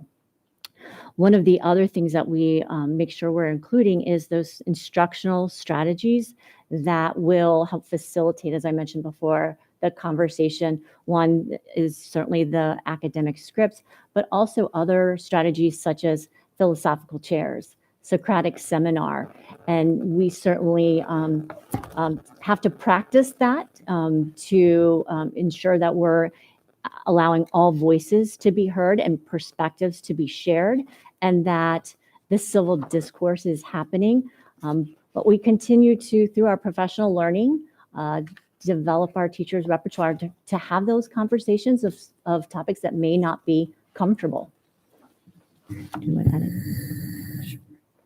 And I think the culturally responsive teaching study this year offers us an opportunity to look at some of those shared instructional strategies. It's not the content, it's the way that we approach the content. And so as we look at it's a chunk, a chew, a process, a reflect that's talked about in the text and allows teachers to have rich, meaningful conversations about how they teach, not necessarily what they teach. Thinking about then how do they build the relationships that might allow that comfort level to get to some of the deeper, richer topics that you're talking about. I also think it's a matter of building, as Ms. Batten was saying, building contextual and historical understanding. We know, as I mentioned in my presentation, that often our elementary school teachers, they are multifaceted. They are teaching math and literacy and science, and they're not necessarily coming with that historical background, and so they feel worried about causing damage to any student. And so maybe it's easier to back off rather than go deep. And so we're trying to offer opportunities for both in-person or virtual and asynchronous opportunities to get to know the content better, to then be able to apply to a culturally responsive teaching strategy. So when you get those two things married, the hope, what we're all looking for, is the ability for teachers to build those relationships in the classroom that then allow them to go deeper in more meaningful ways with all of their students. And that would be the goal of something like a system-wide focus around culturally responsive teaching. Thank you. Oh, sorry. I almost don't want it to be my turn. I have so many questions. I will not ask all my questions tonight. I'm going to try and stick with what I think might be on people's minds to get clarified.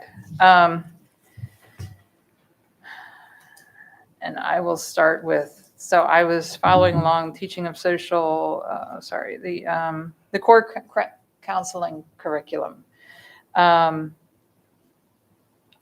made a note at all of the levels, elementary through high school. One of the topics is social justice. So what does that mean in these terms? Well, it basically gives kids, it ties into the CASEL competency of social awareness and core counseling, the ASCA mindsets and behaviors under social emotional development. So it gives kids the opportunity to express feelings, understand their feelings around social issues, understand and identify,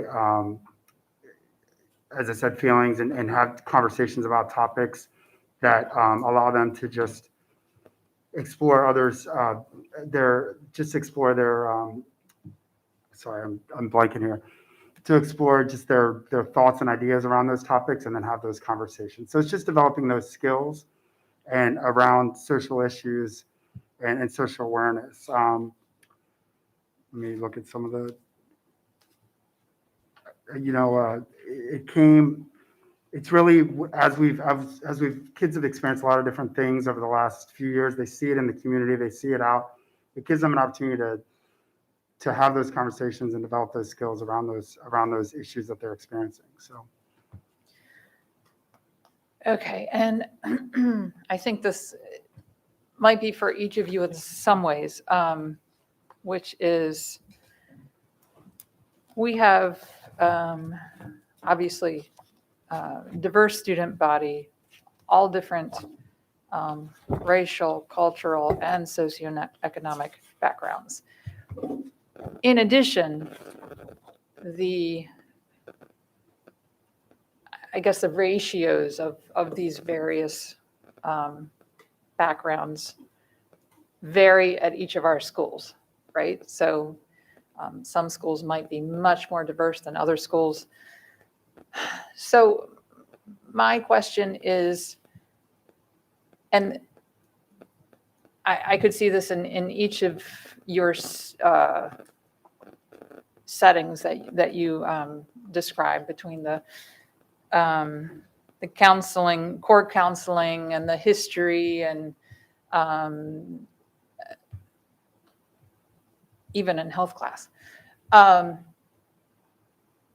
do you address what must come up at times, which is peer pressure in these in the discussion of these topics? I mean, I've heard you say talk about developing or allowing for various perspectives and social discourse and those things, and that's things we all expect of adults, and it's what we want and expect from our students. But there's got to be some difficult situations where students might not feel free or comfortable to share their perspective. So thank you for that question. We address that in, I think, a number of different ways. One, from the first day of school, we are focusing on our student code of conduct lessons and really talking about respecting others and setting that stage from the beginning of how we have differences, and that we are to be respectful and what that means. So we unpack that. What does it sound like? What does it look like? What does it feel like? And that is done also through our schools with their PBIS programs. And so those positive behavioral systems of support, that we come into this conversation at the same point. Beyond that, there are times that we have to intervene with certain students, perhaps that are not being respectful of others. And so that might look a little different, and it's certainly not done in view of their classmates. That's maybe done through the teacher and an administrator, the teacher and the counselor. And so that we are addressing those behaviors of specific students who are not appropriate. So that is one way we certainly approach the peer pressure. And I would add, thank you for that. I would add, which has already been talked about quite a bit, and certainly through Mr. Silkworth's comments, is building relationships, right? We're all more comfortable sharing about ourselves when we're more comfortable around the people in the room with us, right? And so building of those relationships over time, I think is one of the things that's critical, and giving children the space to say, I'm not ready to share, right? You may have witnessed as you've visited classrooms with me and seen students in community building circles where they're passing the talking device and it gets to a student and they can feel comfortable saying, I pass, right? They're just not comfortable with that question or with their peers at that time. And then over time, they stop passing and they want to talk. And then you have to grab it from them and pull it away and move it on because they are sharing. So it is really about, in addition to these pieces, building relationships and getting students comfortable with themselves and who they are and what they feel like sharing, but are also as a result of being with their peers and their teacher, building that trust that it's okay to share. It's also okay to say, no, not today. In any of President those, Ellis, yeah, I was just going to ask a if I follow-up. may, just as someone who's been in the classroom, I can tell you, when I've done community circles, once that relationship is built, it's rare that students pass. Before the relationship is built, they'll pass all the time. And as a follow-up to that, thank you, Mr. Silkworth. Is there, in any of these situations, and yes, I want to hear from you, Dr. Gillis, in any of these situations, whether it be the core counseling or community circles, is there any grading involved in participation? No, sharing? Counseling, yeah, it's all just classes given, instruction given by the school counselor, advisory, same thing, no grades. Dr. Gillens. Certainly. I was going to add some actually concrete teaching moves as to what that will look like in the scenario you mentioned. We're really big on modeling equity of voice and protocols. So for instance, an activity called Chalk Talk, where everyone is silent and they have an opportunity to record what they want to say. So I'm not influenced by my peer. I have my own thoughts. So that's an example of a teaching strategy or protocol. So for instance, you have 2 minutes to talk. I have to listen. I may not interrupt. I cannot engage and respond back and forth. And so again, we have structures in place that we model through our equity early dismissal days. So teachers then can model in the classroom for their students of how can we ensure equity of voice. Every student has the right to be able to speak to what they believe to be true, right? Without any repercussions from their peers. So we do model that in our equity early dismissal profession development sessions. Okay. Again, lots more questions, but I appreciate, and I'll go back around Dr. Tobin. Yeah, so a lot bubbling in my mind as I listen. I do want to return to a question Ms. Ellis asked, and I never quite heard an answer, but I think it's one of these terms, again, we've got to get clear on because there's a lot of misinformation around it.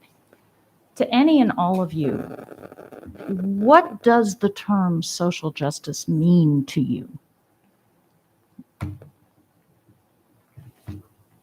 For me, it means everyone has the opportunity to be treated fairly and everyone has the opportunity to have their perspective heard. And in that perspective, everyone has the opportunity to discuss and understand where other people are coming from and then problem solve around that.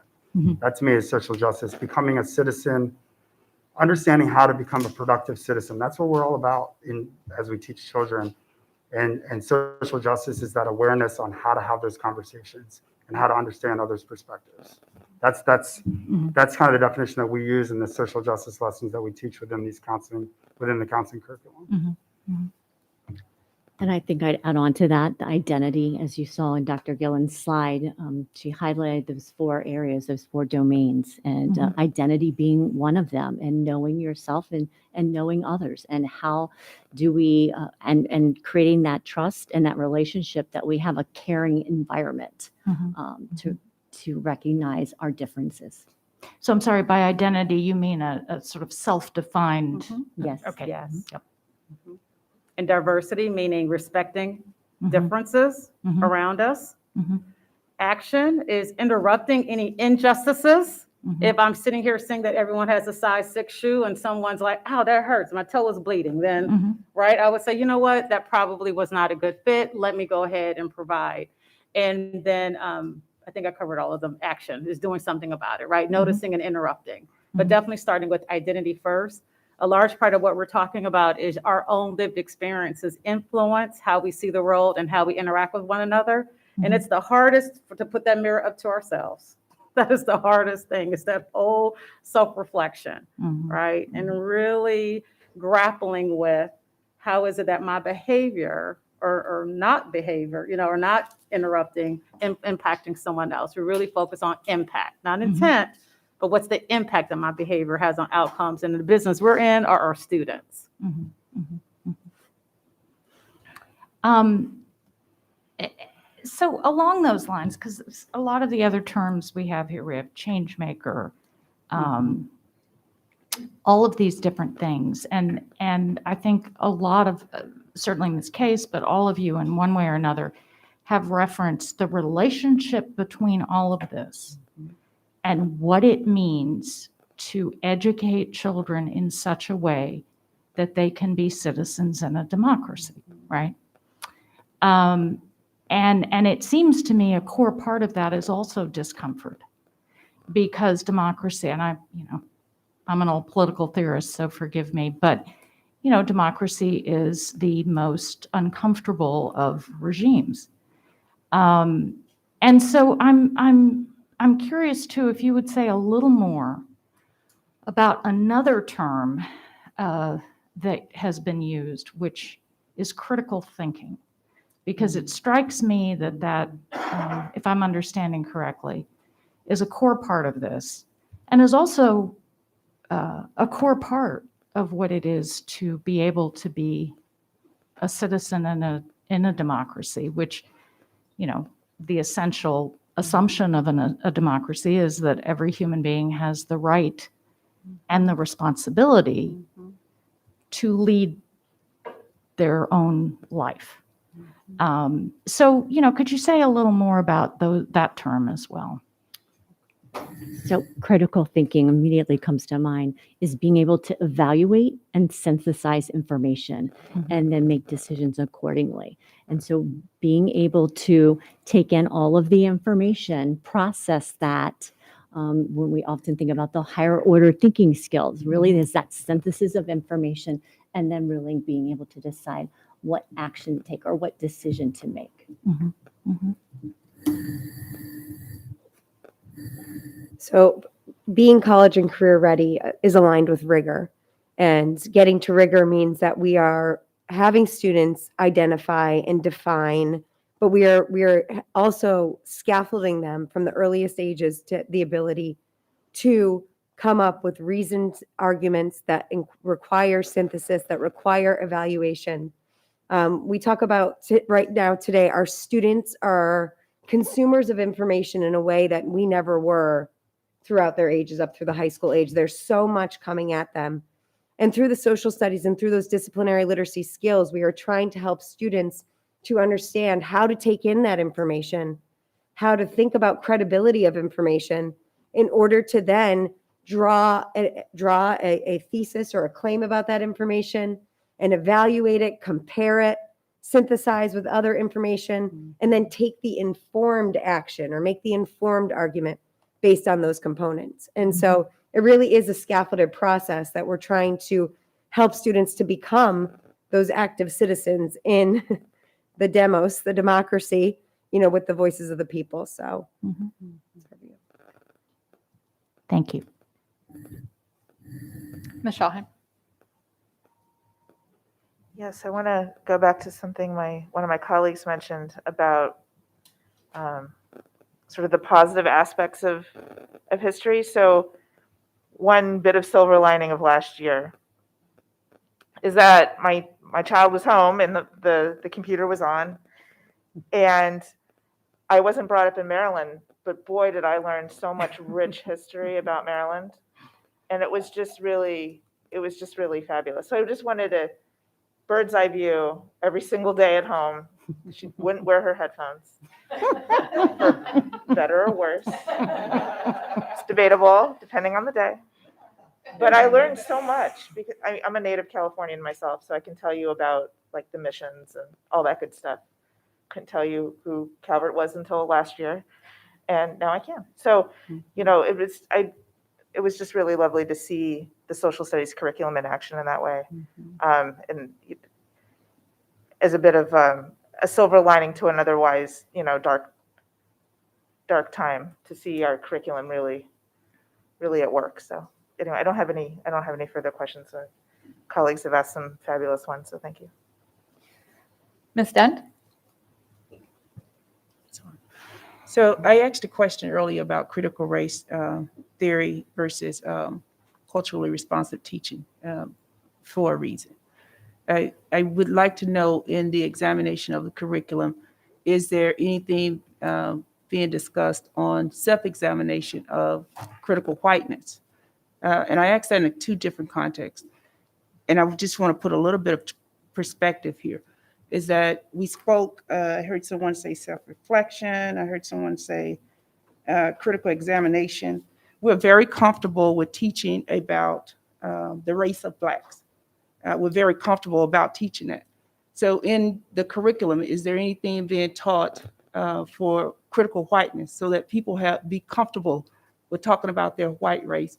I heard someone earlier talk about the sins of our forefathers, who they were and how they are. It doesn't negate or take away from the very distinct contributions that they made to who we are and how we got here right now. It certainly doesn't take away from the inventions.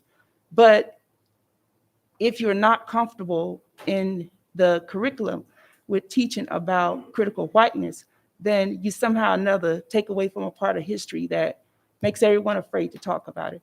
So in the social studies curriculum, is there anything that we're teaching that talks about that particular area, about what critical whiteness? I'll be honest, that's the first time I've heard that term, so it's hard for me to kind of apply it, not having looked at a definition or seen other applications or examples. I think that in the social studies, there is a deep dive into history that is looking across spans of peoples that come out of different regions of the world and evaluating the impacts and the decision-making that's occurring. I can't really speak to the exact definition of critical whiteness. Okay, that's fair enough. And then my follow-on question to that is that cultural race, cultural teaching, cultural responsive teaching expands far beyond the word racism. But a lot of the things that we're talking about here, somehow or another, from all of those wonderful topics that I heard you talking about this afternoon, it's very in-depth, that the things that you are teaching. So I not only think that you are on the right path, I would just add that as we're teaching from elementary school all the way K through 12, we start talking about the gender, how sex education, and being respectful of people's sexual orientations and the diversity of it. I think, is there any conversation that even in that area, when we're talking about culturally responsive teaching, do we start that at a younger age as well? Because I saw a lot of information about it on the high school area, but not so much on the younger grades. So at what age do you actually start talking about culturally responsive teaching? Well, culturally responsive teaching is pre-K through 12. Sure. And so when I'm hearing you say specific standards is what I'm hearing, standards, because I know my colleagues talked about different standards with sexual orientation, et cetera. So that was through the lens of the standards. Is that what you're asking? When do those standards show up? No, that wasn't my question. My question is simply that we talked about we talked about the standards of sexual orientation. We talked about all the different areas of the devil of sexual orientation, how to deal with people, how to be mindful, how to be respectful of others. I'm actually, when we're talking about the cultural responsive teaching, at what age and what intersection does that occur? Is it at the you said it happens pre-K all the way up. I didn't see anything in the curriculum that addressed that.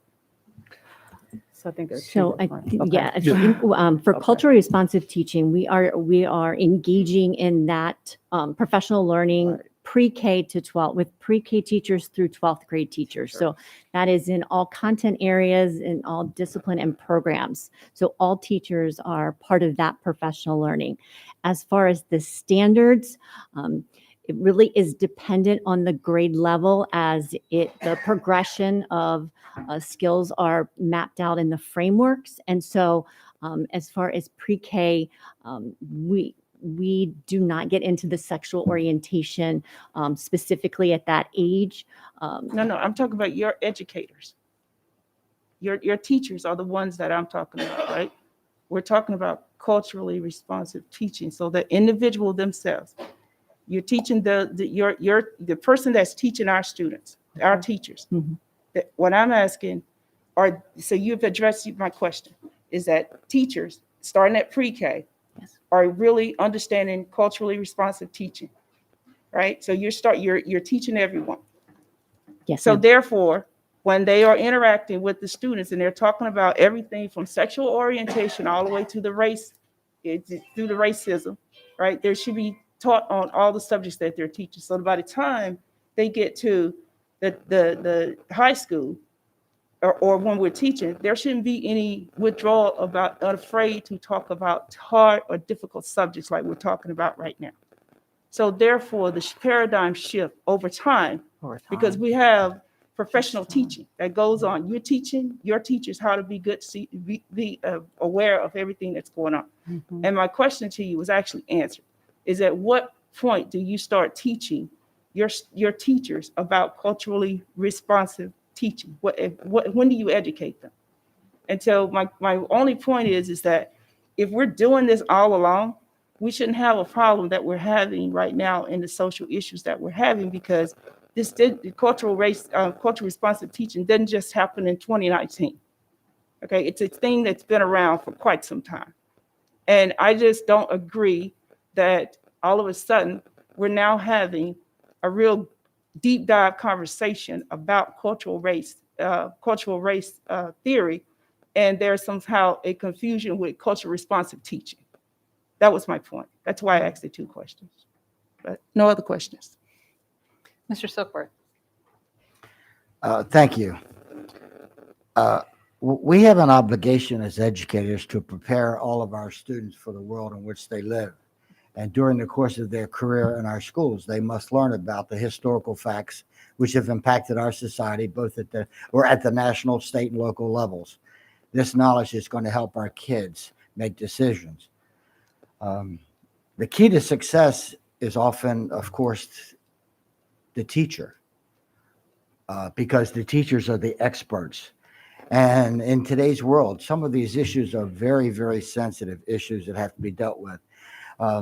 Over the past couple of years, there's been some PD, and professional development is absolutely important for the success of our students and our kids. But I would suggest that over the past few years, most of the PD, and I've experienced a good bit of it, most of the PD has been very beneficial, but at times it was divisive.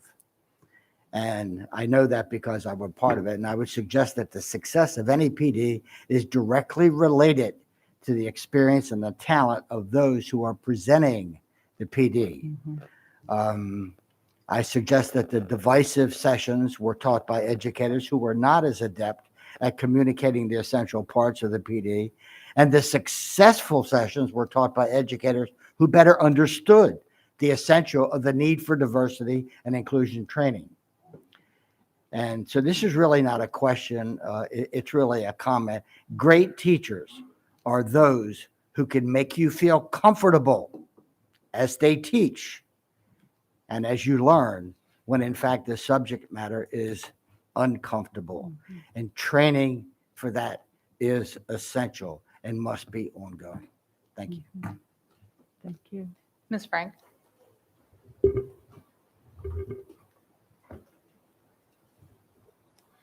Okay, I have a couple of comments and then some questions after that.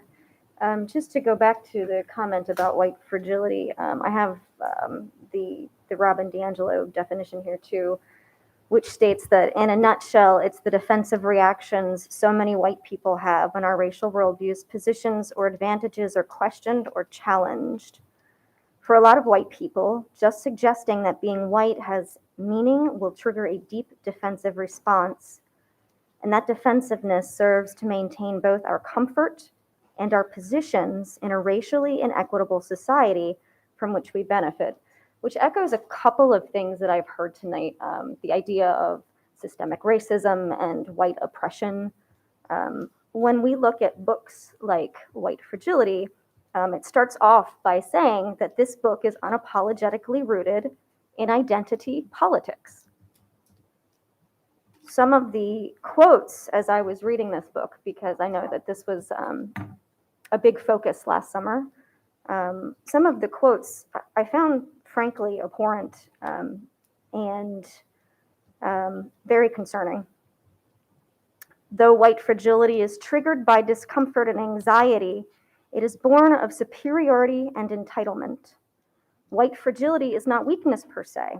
It is, in fact, a powerful means of white racial control and the protection of white advantage. And it goes on, white identity depends in particular on the projection of inferiority onto blacks and the oppression this inferior status justifies for the white collective. So, Dr. Gillens, you mentioned that we do nothing to divide our community, but I find this to be very divisive. As a parent with young white children who are going to be told that they are oppressors, I find that concerning. Can you give me evidence of when a staff has told white children that? Well, it would seem as though if you're suggesting that these books should be read and that our executive team should be looking at them, and we're entering into trainings with AAMC, and we've also had some library trainings with books like Stamped and this and others, and they all sort of perpetuate this idea that there is an oppressor, which are white people, and that there are victims, which are black people. And I also have quite a few black friends who find that very offensive. Okay. So why would we share these books and why would we promote these books within our school system? So one of the things that my colleagues talked about with critical thinking, right? And so when individuals participate in any professional development or book study, it's leaning in and offering a different perspective. So if you were to participate in the book study, how it would sound is you being able to have the opportunity to freely share what parts of the text cause you discomfort. Is there some cognitive dissonance to what you're reading? But that's what makes the conversation rich. And there is discomfort in that conversation. So where I am concerned or would like to know more about this, the connection of this read with now being divisive with students in the classroom. I'm not making that connection. Because if we are perpetuating the ideas to our staff that there are oppressors and victims, then what would we be doing other than trying to suggest that this is an accepted worldview? So staff have expressed that concern to you? Staff? Yes, staff have. Yeah, so we definitely would like to get more information as to any staff who feels that way, because that is not the message that we are presenting as far as the Office of Equity is concerned. I would suspect that because the staff came to me and not you, they would probably not be comfortable bringing it to you. And so we can't resolve something we don't know about. So it's really important to have that discussion. The other thing that I wanted to just discuss tonight as well was there are a lot of different comments surrounding CRT and is it critical race theory or culturally responsive theory, teaching? yes. Thank you. So when we talked about CRT earlier, Critical race theory. it was discussed that we do not teach critical race theory in our curriculum, which I would agree with having looked at it. But what I am concerned about is that we are implementing the ideas that originated from critical race theory. Specifically, going back to Robin DiAngelo, she said that white fragility came out of the Black writers who came before my time. Particularly influential were W.E. Du Bois, Andre Lorde, James Baldwin, and Derek Bell, who you said earlier was one of the architects of critical race theory. So we are taking the ideas and we are inculcating those in our system. And I think that when we discuss what we are pushing in our schools and the ideas that we are promoting, I think that we need to be honest about what those ideas are.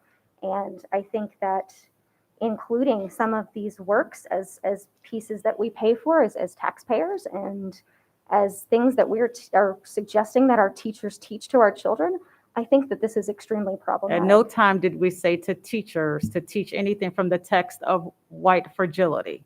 That is not an accurate statement. So do we teach systemic racism to children ever? So my colleagues here just talked about the curriculum as far as what's covered in the curriculum. My role is to develop teachers in the school district to build their capacity to best meet the needs of students. And so your question is, do we teach systemic racism to students? Is that your question? That's one of my I'm going to questions. pass that question over to my colleagues. We do. We study the era of segregation. We study Jim Crow laws. We study the impact of Reconstruction. We look at Title IX and gender inequality. So through the lens of American court cases, laws, and policy, we're able to see an evolution of all different kinds of systemic oppression throughout the history of the United States and globally as we study other cultures and other countries. I think that was my two questions. Ms. Corkadell. Okay. So I'll apologize because I'm gonna ask questions not necessarily related to some of the prior, but I think is important. So I want to go back, and I think some of it was already answered, but I think when we're talking about teaching of social justice and social issues, it may be helpful to perhaps give an example of how one would facilitate a conversation. So I'm going to take us back to when I was in high school for a minute, many, many years ago.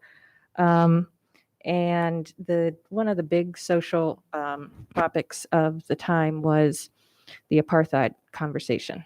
And I will admit, and I don't think I'm subject to punishment now or anything, but me and several others, we left our high school, jumped on a Port Authority bus, and went downtown Pittsburgh to Market Square to hear the Reverend Jesse Jackson talk about this. And there were a lot of different protests and counter protests going on.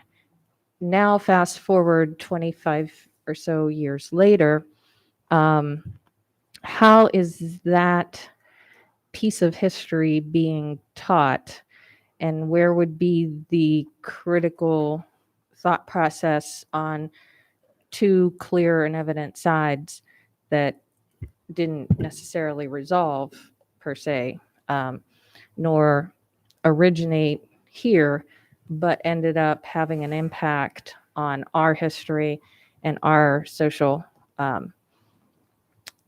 framework? Sure. So students address the topic of apartheid first in 6th grade through their study of modern Africa. And in that lens, they are looking a lot through the actions of Nelson Mandela, the Pan-African Congress, and the nonviolent methods of protest that were utilized, comparing to Mohandas Gandhi, and in some cases to Martin Luther King Jr. within the domestic realm. In 11th grade modern world history, there's a bit of a deeper dive taken as they really examine post-colonial Africa, different freedom movements around the continent, distinguishing between nations distinguishing between imperial powers, looking at that rise and fall and examining different methods, whether you're in Liberia and the method is war, or you're in South Africa and there is a divided Congress, and then the methodology is through different eras of change. And also looking beyond apartheid to South Africa today and the disproportionality that still exists there between racial groups. So how would we conduct a conversation with that in a classroom where you really want students to dig into different issues? We would make sure that that teacher was establishing norms in the classroom, so making the students aware of the expectations for that civil discourse with respect, with the ability to maybe not participate if they're not comfortable, with question stems potentially for some students, or the ability for some students to have that silent discourse that Dr. Gillens talked about with the chalk talk. We would find sources of information that the students could examine. Sometimes they do that in a jigsaw, where the group an expert group might meet and read one of Mandela's letters from Robin Prison, and another group might read something that the white Congress put together in reaction to what happened like at Soweto. And then they come together and they look at a central historical question and they dig into where that conversation is taking them. But they're using sources that either come from one of our databases or other approved research centers. And then they are engaging through some structured protocols to make sure that they're having that discourse. And at the end, they might be asked to write an essay, they might be asked to write a letter, they might be asked to make a comparison to something in a more contemporary time period. It depends on, what classroom you're in or what teacher is engaging in that conversation. But that would kind of be an example of how that would be unpacked. It's again addressed in modern world history AP as well. So that's a whole nother realm that could be addressed. Okay, thank you. And then my second question is, I guess I gotta get showing my age again there, between my 80s reference and otherwise. So I think some of, when we look at language, I want to bring it back a little bit to more of what some of my colleagues were talking about. As I said, when I was looking through and seeing the outline, I was looking at patterns. That's one of the things I'm able to differentiate fairly quickly with. And some of the patterns of language that I'm seeing may, I think, be telling a picture that when I'm hearing the answers from you guys, is not connected. I mean, it's connected, but it kind of isn't. So when I think of the word interrogating, it implies that there is a right or an objective. And when you look up the word, there's not a whole lot of positive there. And the references of how it's used are akin to things I don't really even feel comfortable saying on the dais.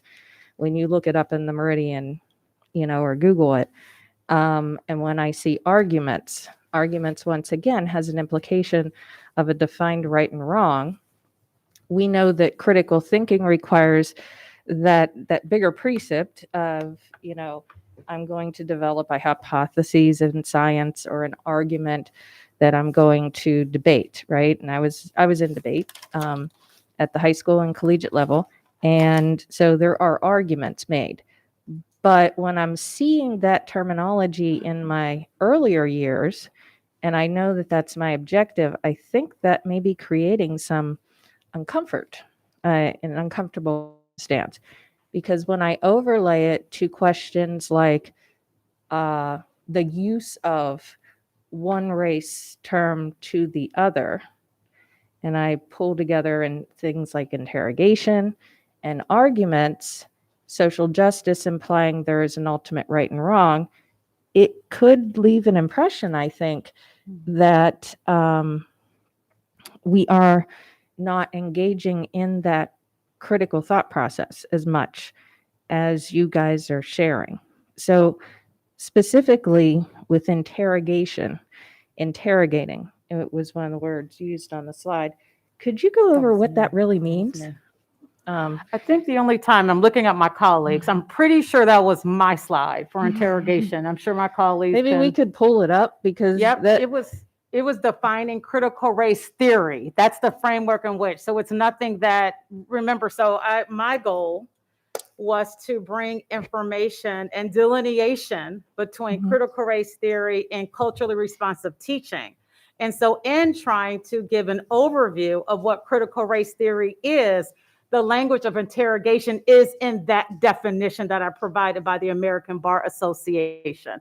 That's the only time in which the term interrogation, because I was reading the script alongside my colleagues, that I recall even hearing the word interrogation. So you saw it on that one slide as it relates to critical race theory. Okay, because I know that would make sense if I'm in a court of law and I'm trying to And you're figure out a jury. interrogating, right? Yep. Very aligned. When it was explained to me initially when I asked, well, what on earth are we even talking about here? And I vaguely remember it in my political science studies on the science side of things.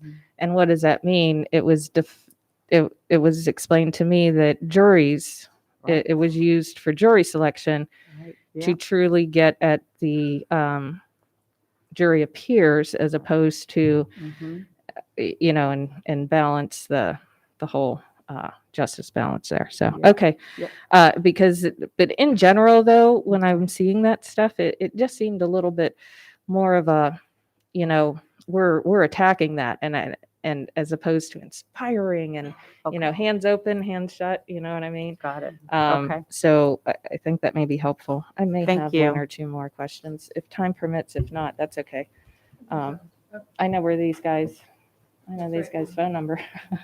Ms. Omasor. Actually, is this our final round of questioning? So we have to make a decision here if you have a question or two, I have a question or two. If we, I'm willing to entertain, if the board is interested, one more round of one question each, that whatever that burning question is. And then obviously, I mean, like I said, I've got lots more and I will be following up with, but if we want to do that, we're going to have to take a 5-minute break. Okay, all right. Then I'll just ask my 2 questions with the hope we have another round. Okay, so my first question has to actually do with the human sexuality unit. So personally, I'm going to focus on teachings when it comes to sexual violence, dating violence, sexual harassment. Now, I believe I saw that this is taught either in late middle school and in high school. Correct me if I'm wrong, I forgot exactly what grades this is taught in. But I'm wondering if it's possible for us to begin those lessons, although I recognize they're very heavy topics, if it's possible to start those types of lessons earlier in middle school career. The reason why I ask that is because a lot of times when you see sexual violence and the culture that permits it, it is cemented in high school, but it begins in middle school. A lot of times when you talk, and I'm going to focus, I know that sexual harassment can happen to both genders, but I'm going to focus on sexual violence permitted against women. A lot of the culture that you see that allows for boys and men to make disparaging comments to girls, to violate them in the halls, to act a certain way towards them that's inappropriate, we kind of slide it under the rug once we get to high school and pretend that it just starts once a boy is an adolescent.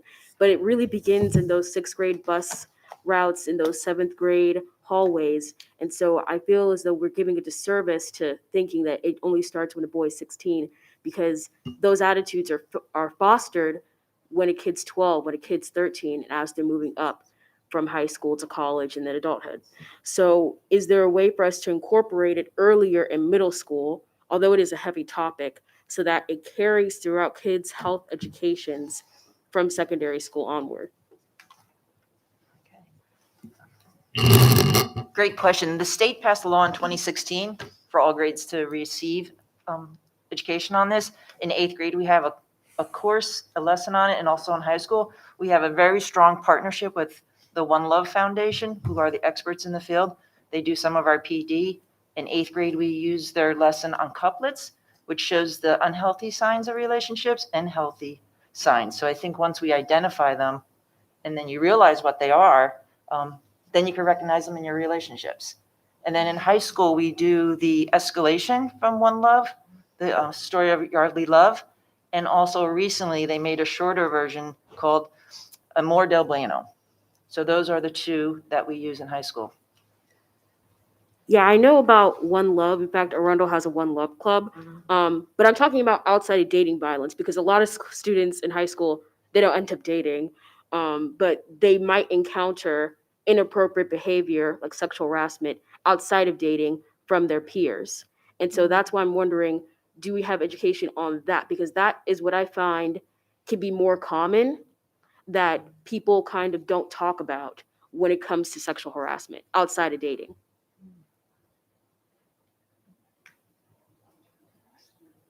So could you repeat your question again? So my question is there or can there be education earlier, like in 6th and 7th grade, in relation to sexual harassment and sexual violence in conjunction with dating violence? Because I know that we already have that going on. We do have it in the elementary. We work with school counseling with the lessons, and we work with the Barbara Sinatra Foundation on fightabuse.org. And then we have it in 6th, 7th, and 8th grade also. Okay, thank you. So my second question, this is, okay, unrelated to. And just I want to add, in 6th grade and 7th grade, that we teach the content, but we know content alone is not going to change behavior, so we have to teach a skill. So on that, we really focus on accessing information, valid and reliable, and we make sure the students have the phone numbers of the warm line. And even in the lessons, we put in the curriculum, who is your school counselor? So everybody knows who to go to for help. Yeah, So that's the part key that on I that remember, one. yeah. Where to get the help. Give me 1 second here.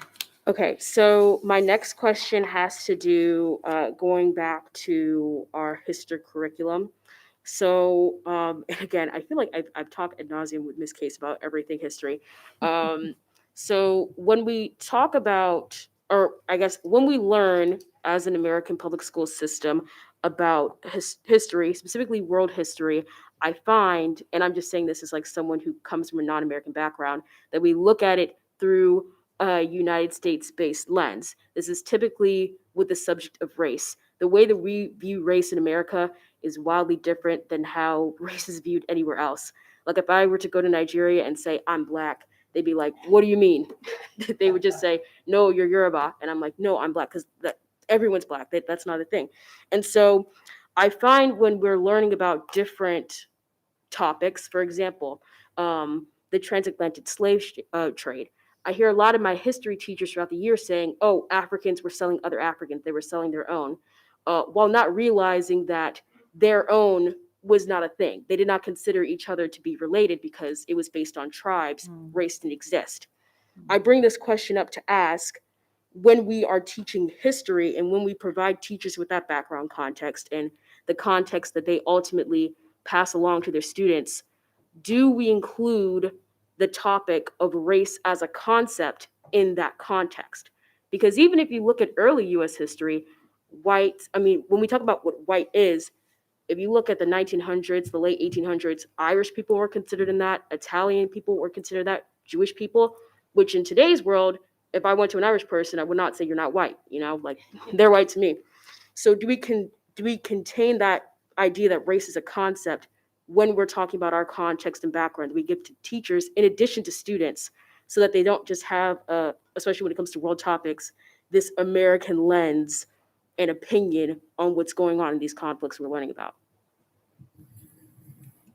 I think that's an area that we could do better with, and we are working to do better with our partners. So the textbook publishers, the database writers, the different sources where we get our information, looking specifically to say, are they just saying Native Americans is this holistic monolith, or are they breaking down the different tribes or groups of indigenous peoples in different areas, distinguishing by cultural characteristics? Same thing if I'm looking at West Africa, or same thing if I'm looking in other parts of the world. And I think that we contextually break down the way that different races and ethnic groups have evolved in different types of treatment, as you're mentioning with early American history and the different laws that were specifically targeted against South European immigration, or the Chinese Exclusion Act, like looking at through those lenses, but I don't necessarily think that we ever call out race as a concept in our teacher background guides. And so that's an interesting idea to hear and to think about how that is holistically as you look across the world versus through that American lens. So thank you for pointing that out. I do think that it's something, and especially as we are really, when I think domestically, because those are the curricula I was just working in this summer with fourth grade and U.S. history, specifically towards that recognition of Indigenous peoples and the distinction between the groups, which can be parallel to some of the things we're seeing in other parts of the world, that there is the goal, and there has been work put in to make sure the sources of information we're using do make those distinctions. So students see culturally distinct, separate groups of people.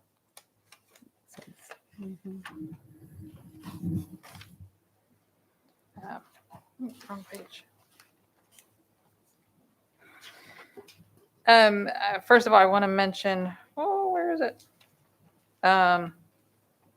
Goodness, I wrote down a quote from what you said about fine arts.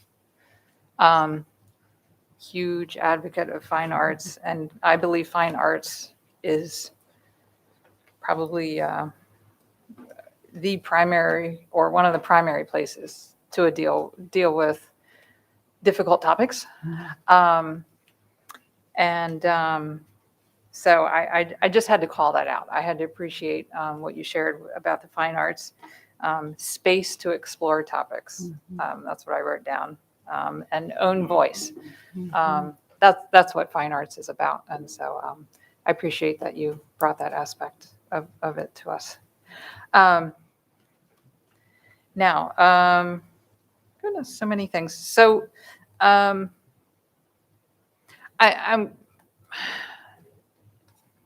so Ms. Frank was asking some questions, and the term white fragility first came up, I believe, this evening with Ms. Omasori. So there's been some discussion around that. And Dr. Gillens, I met with you not long after I became a board member, and you had mentioned the book, and I read it. I took lots of notes. And I know this book, I participated in the book study. We were in groups together. That's right, we were in the same group together. And for those who can't see, Stamped: Racism, Anti-Racism, and You, by Jason Reynolds and Ibram X. Kendi. Are you familiar with Red, White, and Black? Haven't read it. And I ask because these are perspectives on both history and tying our history into where we are today, right? And I think what I heard here maybe is some concern that we're pushing certain views. There's views in this book. It's a collection of essays, Red, White, and Black, Rescuing American History from Revisionists and Race Hustlers, Robert L. Woods, Senior Editor. It's a collection of essays. Maybe not all, maybe all, but certainly most of the authors are Black Americans, scholars, and various intellects. A very, very different perspective from these other books. And so the question is, should we be teaching ideology even to our staff? Or should we just be more focused on concepts and how to meet the needs of our students? So I'm wondering, what was the purpose for, again, you acknowledge it wasn't required reading for our staff, but it certainly, I think, would be perceived as endorsed because we went through this partnership with the community college, and unless I'm wrong, unless we had other authors with various perspectives, I feel that's how at least is perceived, that the ideas in white fragility are endorsed. So can you speak to that, Dr. Gillens? Just getting my thoughts together. Yeah, right no now. worries. This notion of endorsement, I am not comfortable, or pushing views. These are terms that I'm grappling with as to how would one conclude to pushing something when things are optional. So to your point about offering a variety. And so I believe my office, we've been very transparent in providing the board members all of our offerings that we do. So you've only offered 2 things that we've offered during my tenure here. There's so many other book studies that have been offered as an option for staff for their own professional growth. So these are individuals who say, I want to learn more about that, right? So this notion of pushing views, I'm actually going to push back on that. Okay. Because these are people who are saying, you know what, I want to lean in. I want to learn more. You know, what's out there? I'm hearing about this Robin DiAngelo. Let me read about what does she have to say, right? It can be a variety of reasons.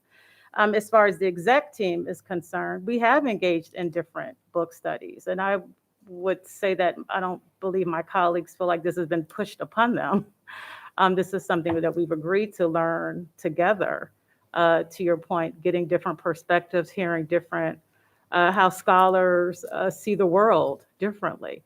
Have I heard about the book that you said? Of course not. There's no way I could possibly know about all books that have been published, but I did write it down. Okay, good. And so hopefully with the next month or so, I would have had the opportunity to read that. So I guess we're going to have to agree to disagree. I don't believe that us offering this opportunity is pushing views or this notion of endorsing. It's inviting individuals to learn something different. That's what this is about. It's about learning opportunities for individuals, and people can opt in to learn alongside, or they can say, nope, that's not for me. Okay. I mean, by learning, if by learning you mean exposing yourself to something, and then, in other words, I think learning is what you put into it, right? Yeah. So for me, whenever I read something, I learn something. Is it something that I may agree with? No, but I'm learned something. There's something to be learned, information gained. So I don't know if we're defining learning differently, but whenever I hear new information, I'm taking in something that I did not know before. So for me, that is a learning. Whether or not I agree with it is a whole totally different conversation, but I did learn something. And I do think that as we, especially as adults, we're lifelong learners. There's always something new to learn. Whether or not we act on it, that's our own personal choice to act on it or not. So I don't know if we're using the term learning different. Okay. Mm-hmm.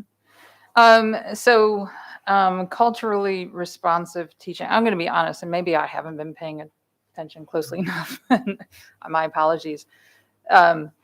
CRT, whenever I hear the term CRT, I think critical race theory. I know. Because that's how I've heard. I have heard culturally responsive teaching many times. Yes. In my mind, that's not, I call it culturally responsive teaching. Yes. No acronyms here. Right. Zero. I don't call it CRT. Yes. So I just want to quickly make that point. But so we're dealing with very, very complex topics. Yeah. And it sounds like from very, very young age. Mm-hmm. Now, I've been an educator. I taught from the classical teaching method, which follows the various phases of developmental psychology, beginning with the grammar phase. In elementary school, it's largely a rote learning, gathering or learning facts. It's not, because the brain at that young age is not as capable of analyzing. And And then the logic phase is in middle school when people start to figure things out and put things together. And then you get to the, I think it's rhetoric phase in high school where it's much more complex. And that's where you can analyze and draw conclusions more. So just real quick, I don't even know what my question is, I guess, except how are we factoring that into the age appropriateness of when kids are ready to receive information? So thank you for that question. I'll begin by saying our frameworks unpack what is expected content-wise by grade level. And then I'd like to add, and borrowing it from my mathematicians, we really start with concrete. And that is at the young age. And then we move into representation, which is the visuals, and then into abstract and, the complexities of things. And so I'm applying that math terminology to really across our content and disciplines, that it is building the foundation, and there is a trajectory of the skills that a student would be then expected to know and understand and master each following year. And so I hope that helped to answer your question. I don't know if my colleagues want to add anything else Helps to a that. bit. Yeah, I would say like when you equate it to the Castle standards, so how you learn self-awareness looks different in kindergarten than it does in 12th grade. And we just kind of scaffold what the lesson is around how to develop those skills. So to me, developmental age is definitely important, but it doesn't mean that a kid can't learn those Castle competencies from kindergarten all the way up. Okay, thank you. So we are at a point where if we could take a brief stretch break, and we'll go around one more time, and then we're going to have to. Yep. Yeah. How many minutes? All right. Thank you. 5 minutes. 5 minutes.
All right, we're back. Thanks, everyone. So we're going to try to fly around one more time and let everyone get out of here. Dr. Tobin. Yes, thank you. So I wanted to follow up on what seemed to me, if I were understanding correctly, a presumption behind some of my colleagues' comments that I want to, I think may be problematic. And that is the notion somehow that we teach students what to think, not how to think. I think we need to be very careful about that. And as an example of that misunderstanding, it was asked, do you teach systemic racism? And the response was parts of history that we teach, right? Events, law decisions, etc. And so I just want to get clear on this. For example, if I was following Ms. Case's response to that question, what we teach is all the history, right? There was a race riot in Tulsa. There was a Tea Party in Boston. There were multiple things that have made up the history of this country. Out of which, I'm sure you teach your students the history of things like sundown towns and redlining, things that have occurred that are simply facts that have occurred, which are systemic and have been racist in intent and outcome. And so I'd really like to hear, if you have any more to offer on this, sort of how to understand, to read a book, books have been raised here, and I teach a lot of books myself, is to read a book, right? One author's take on something.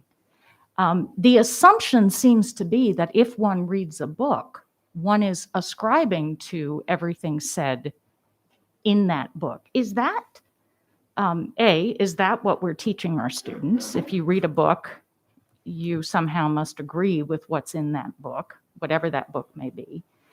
And are we in any way teaching our students what to think when it comes to these social issues?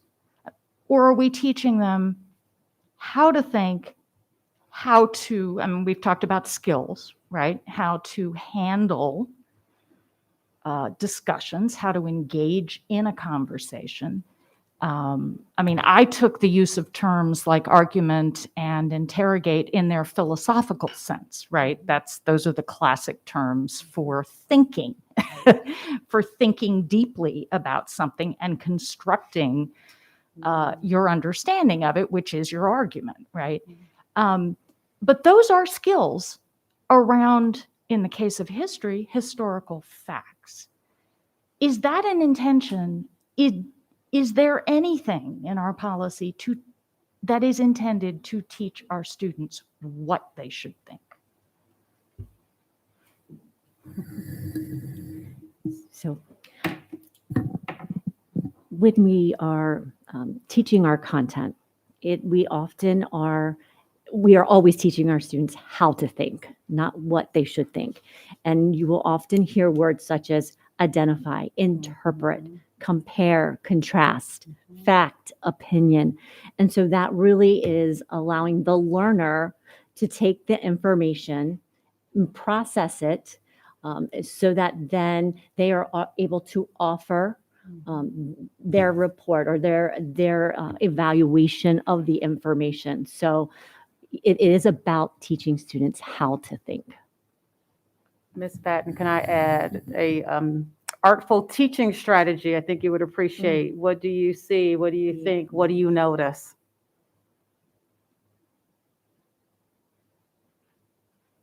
No, jump in and just say, there's, in social studies, there has been definitely a national shift away from teaching from one secondary source textbook.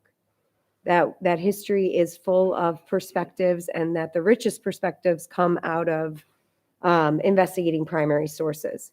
And so we don't see any one source as being the only source to tell the story of history.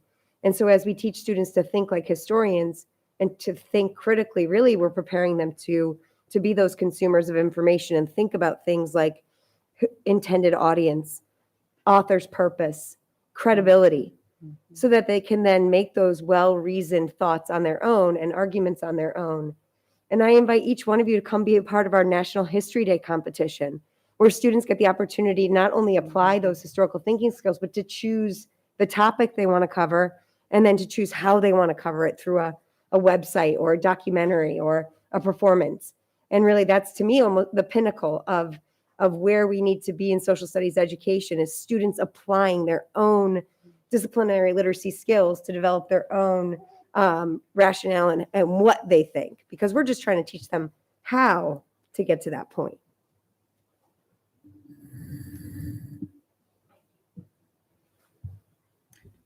Ms. Schallheim. There's no way I could have asked that or said that better. And again, last year, the bit of silver lining of COVID is I got to see this in action. This, the comparing and the contrasting of events, the looking up of sources, the writing how something made you feel, or what you thought of it, or what have you. I saw that in action every day, because I'm an at-home parent when I'm not a board member, and my kid was home all year. So I love the fact that we teach from multiple sources and multiple perspectives.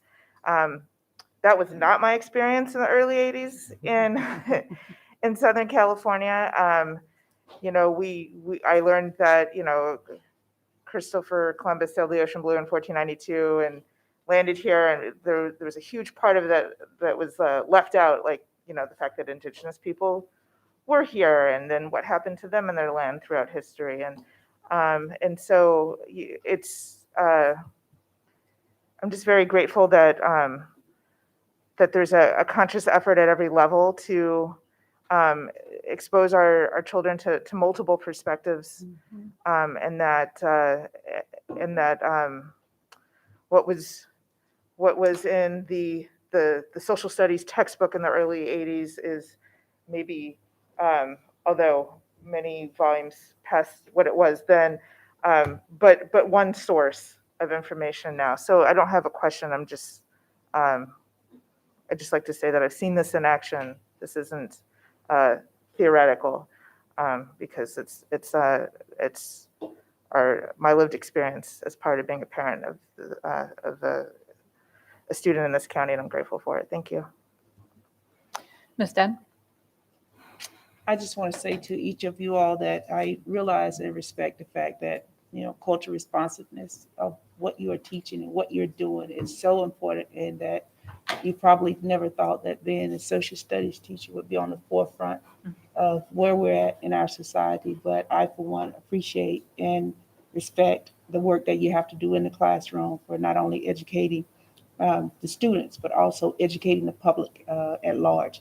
So I won't belabor the night any longer with any other questions that I have. But Mrs. Case, I would like to speak to you at a different date and time, just so that I can have a better understanding of the curriculum, of the professional development of the teachers themselves. Thank you. Mr. Silkworth? Thank you, President Ellis. I also would like to thank you all for being here this evening. Marvelous presentation. Our students need us now more than ever. I think we have to roll up our sleeves and do what we must to close the achievement gap. My 49-year experience tells me that culturally responsive teaching is, in fact, a step in the right direction. The outcome is a student body that loves learning, excels academically, and has teachers who respond to their needs. Building relationships and being culturally responsive encourages students to feel a sense of belonging and helps create a space where they feel safe, respected, heard, and challenged. That is the challenge. The mission will be accomplished when our teachers are allowed to dip into their bag of tricks and make it happen. However, workload issues are distracting our teachers from their mission, and it's frankly getting in the way. So I guess my question is, there's some great planning, some great teaching taking place. Do we have some of our lessons that are being shared countywide by teachers so that, number one, would help minimize their workload, but yet at the same time, they would have some great lessons for their kids?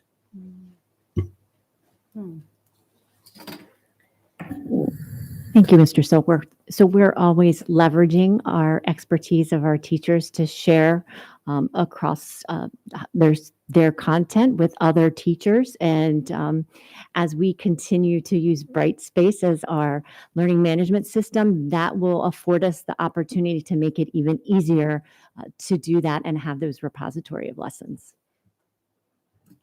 Thank you. Ms. Frank? I have a lot more questions, but since we have to wrap it up, I'm not going to go into any more topics. But I did have a couple of other topics that at some point I would like to delve through. Just to sort of close the loop on some of the concerns that I had. When we as a school system promote ideas, and then we find later that those ideas made it into our classrooms inappropriately, and I'm thinking specifically of the issue that happened at North Glen. That seems very in line with a lot of the ideas that we've been discussing tonight. So I don't think that I think that that's the outcome that we would expect if we push one side and not another. The other thing that I just wanted to comment on very briefly is that we talked a lot about equity and race. It was pointed out that disability was never mentioned, and that there are a lot of different types of equity that we didn't talk about. So we're very hyper-focused on just very specific pieces of history, but the history of disabled individuals wasn't brought up. So I would like to, you do have some? Okay, great. Well, I just want to point out the Okay. standard that I shared for the Okay. high school U.S. history course. As we examine and feature LGBTQ plus for the first time in the U.S. history curriculum, we also are featuring different types of disabilities and the discrimination and the push for civil rights and the legal evolution that those individuals have faced as well. And that was a part of that standard. Okay. I did not see that, but I will go back and look at the slides tonight. I do appreciate that. I'm glad to hear that we are including that as well, because I think that that's a very important piece of all of this. Absolutely. The only other thing that I would like to say tonight is that we had a lot happen in our school system today, and I think that we would be remiss not to point out that this has been a really difficult day in Anne Arundel County for a lot of students. So I really do appreciate everyone who has taken the time to come out tonight to present this and to have these difficult discussions. And I do want to thank you, President Ellis and Dr. Arlotto, for giving us the opportunity to have this. And I just want to, say a prayer for some of the people who are struggling tonight. Thank you.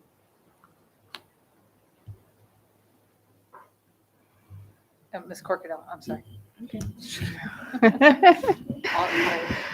Before I get to my final question, I just want to reiterate my colleagues' sincere, heartfelt requests to investigate other ways and opportunities that we can help our students identify abuse, and starting at the early age. With that, I think in 2016 it was discussed, and even in circles among how we handle substance use and prevention, that there should be similar dovetails to it, and then it sort of got never materialized. And I think now's the time, as everybody is struggling to redefine what socialization now means after having been hiatused into our homes for over a year, and what that looks like. And I can just well imagine that just teaching those fundamentals can be a challenge, let alone. But now may be that opportunity in disguise to also take that as a moment. But my question is, from time to time, I mean, we're dealing with humans as teachers, right? And I think some of the struggle is that no one wants to discount the value that each and every teacher has and brings to the table. And we've discussed in a variety of different ways that everybody's coming from different levels, from different places. I'm going to be referencing you again. I hope you don't mind. And she was talking about the perspective when you step outside of the United States. And in my family, we were, a family that spoke multiple 4 different languages were going on, and long stays with relatives from other countries. And so for me, that was just sort of the norm. And even in the small rural school, that was things that were embraced as individual students in the classroom. But from time to time, our teachers do get a little vigorous in their beliefs to the point where it does make students feel uncomfortable. And as we know, despite all of the portals of reporting and everything else, that can take a turn for the worse. When that happens and it's reported to us, whether it be from a stakeholder group as it relates to an interpretation on, I've heard everywhere from interpreting the Holocaust to events during World War II, and how we have maybe done comparisons with experience from our Asian Pacific Americans versus some other different groups. How is that addressed in a manner which not just mitigates the damage done, but also works to ensuring that we don't get repeats of that or different versions coming out, retaliation? These are questions that parents and students struggle with, and even staff members, on the hesitation, on I'm going to be targeted. Real or not, the perception is reality for someone who is experiencing what they feel to be harmful and how they approach that. Could you maybe discuss that a little bit, and then how people can maybe work through some of those issues and get to a better place when it So happens? I am going to attempt to answer your question. I know and that was a based on lot what to I think I unpack. I heard. apologize. Certainly, we have an obligation to the curriculum and the standards. And so we collectively are part of that implementation process in the classroom through walkthroughs, observations, instructional rounds. If there is an event that perhaps is what one would think out of the ordinary, or it is perhaps a violation of someone's or someone's, then we want to know about that. We need to be informed so that then we can gather information, and perhaps in some cases it may mean we have to conduct an investigation. So there is a process that we do follow, and that is specific to the incident and the employee. Thank you very much, because it really is just that. So often it carries from our communities into our classrooms and into our schools. And we saw what we thought was maybe a little bump during presidential time of recent, and yet it's emerging in a variety of ways, shapes, and forms. And for every student that is starting to feel empowered for the first time, it's sort of that pie thing. And I love some of my state colleagues, school board members. They talk about, well, instead of cutting the pie piece and saying, I'm going to now take a piece of your pie to give to the other person, maybe we just need to start baking more pies. But to that effect, that does speak to the concerns of the use of the term white in context of title and the implication, the long-term implication that it does have.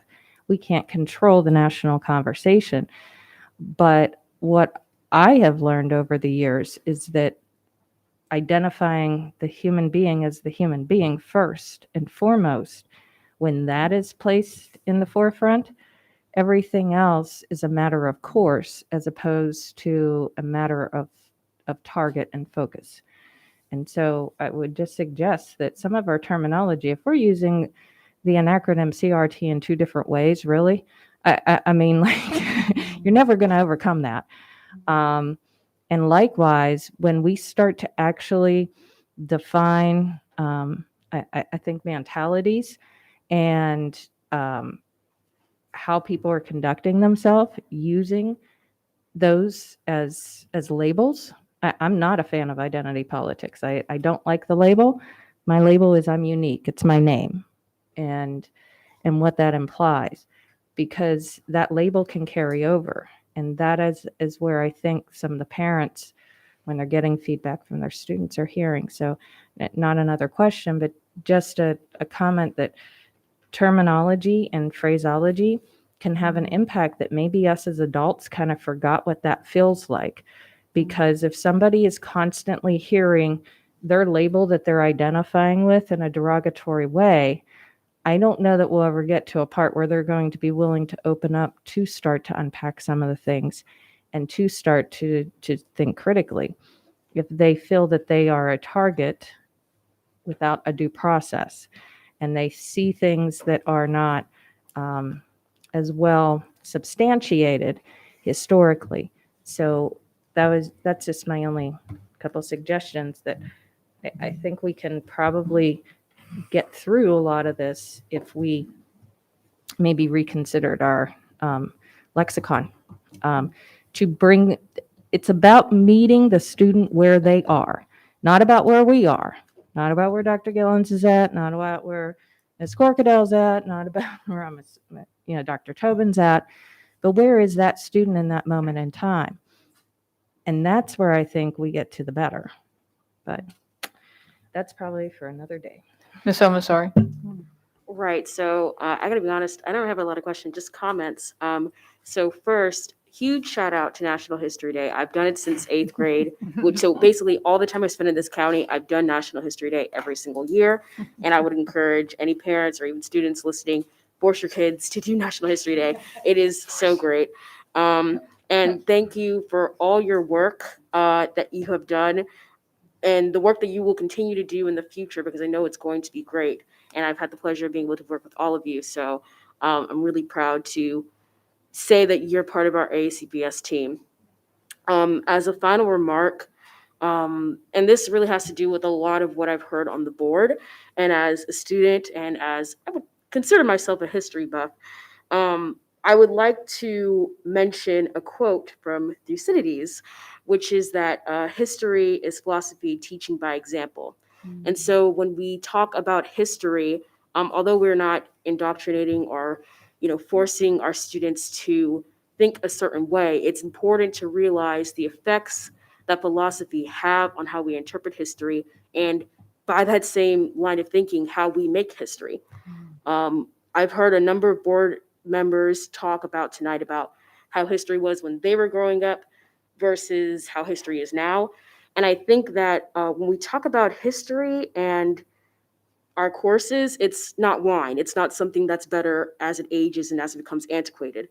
We should be taking pride in the fact that our history and the way that we learn history is different now, because as you might have guessed, the context that we have now about how certain historical events affect our modern society are going to be different from the 80s versus the 2020s. So while history is in the past and it's fixed, our interpretations, its impacts on the modern world changes.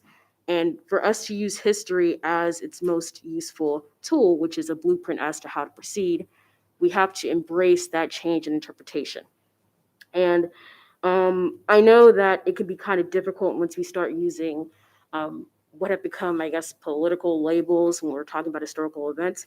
But on the topic of identity politics, which was previously mentioned, but has been mentioned throughout the entire night, I think it's important to recognize, and this is for any marginalized community, whether you're a person of color, whether you're part of the LGBTQI community, etc., that when your identity is political, when it has been politicized, you cannot remove yourself from that. You can't remove yourself from that label that is now a topic of contention for some, that is now debated on what rights you're allotted for some. And so I think that's important to recognize because, while it might suck to always hear about white people doing X, Y, and Z in history and how that's bad, think about it from other people's perspectives when it comes to their rights being debated upon because of the basis of their race, gender, what have you. For some of us, we can't take away that political side. And so I think that while I agree we should be careful about the lexicon we use when teaching these lessons, it's important to recognize that we all don't have the same privileges on how we're discussed in whatever topic we're talking about. So that will be my final comment for tonight. Thank you.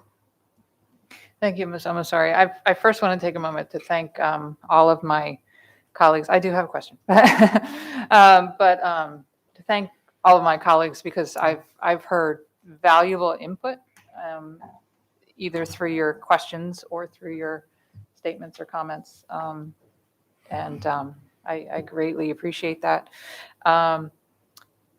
So a quick question, then I just have a brief statement, but back to health.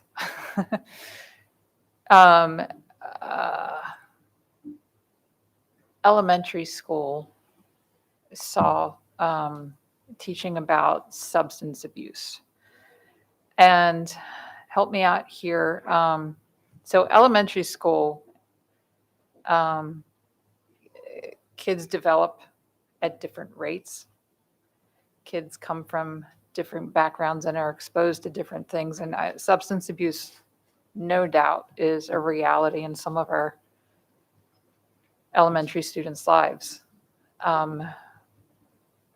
But some of our elementary students, I would question whether they are prepared to hear about this and learn about this in the school environment. Are parents notified of this? And teaching about substance safety is critical. We had Mr. Yuck when I was a kid. Don't take medicine. Don't take medicine unless it's given to you by a parent. And safety, yes. Substance abuse seems pretty heavy for what some of our elementary students may have been exposed to. Can you speak to that?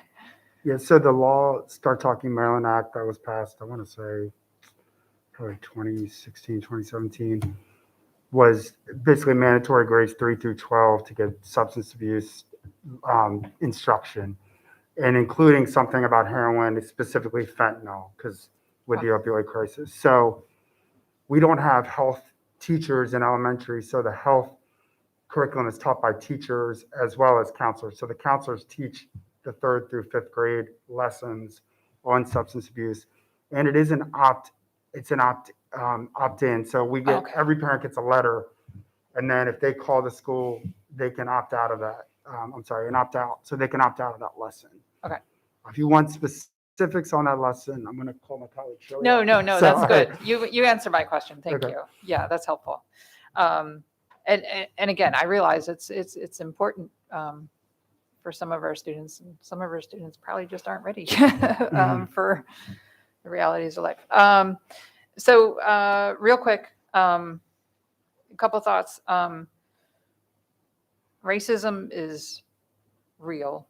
It exists even today, and every form of racism is evil, divisive, and has absolutely no place in our society. So there were a lot of questions from the community about critical race theory. This was not a workshop on critical race theory. This was a workshop. When I started hearing those questions, I had an idea. I went first to Dr. Arlotto. I went to my colleagues. I said, we need to shine a light on what's happening in our classrooms around social issues. And so I greatly appreciate everyone coming here and sharing what is happening. It's really important. And again, a lot of people are interested. I told you I have a lot of follow-up questions. I will be sending them along. I still have a few questions about the developmental phases and when information is presented and what, and also about how we're connecting the dot. Are we connecting dots for the students between our history and things that are happening today, or are we teaching them facts and having them connect those dots for themselves? So, like I heard compare and contrast. Are we, I'm just going to ask some more questions about that. But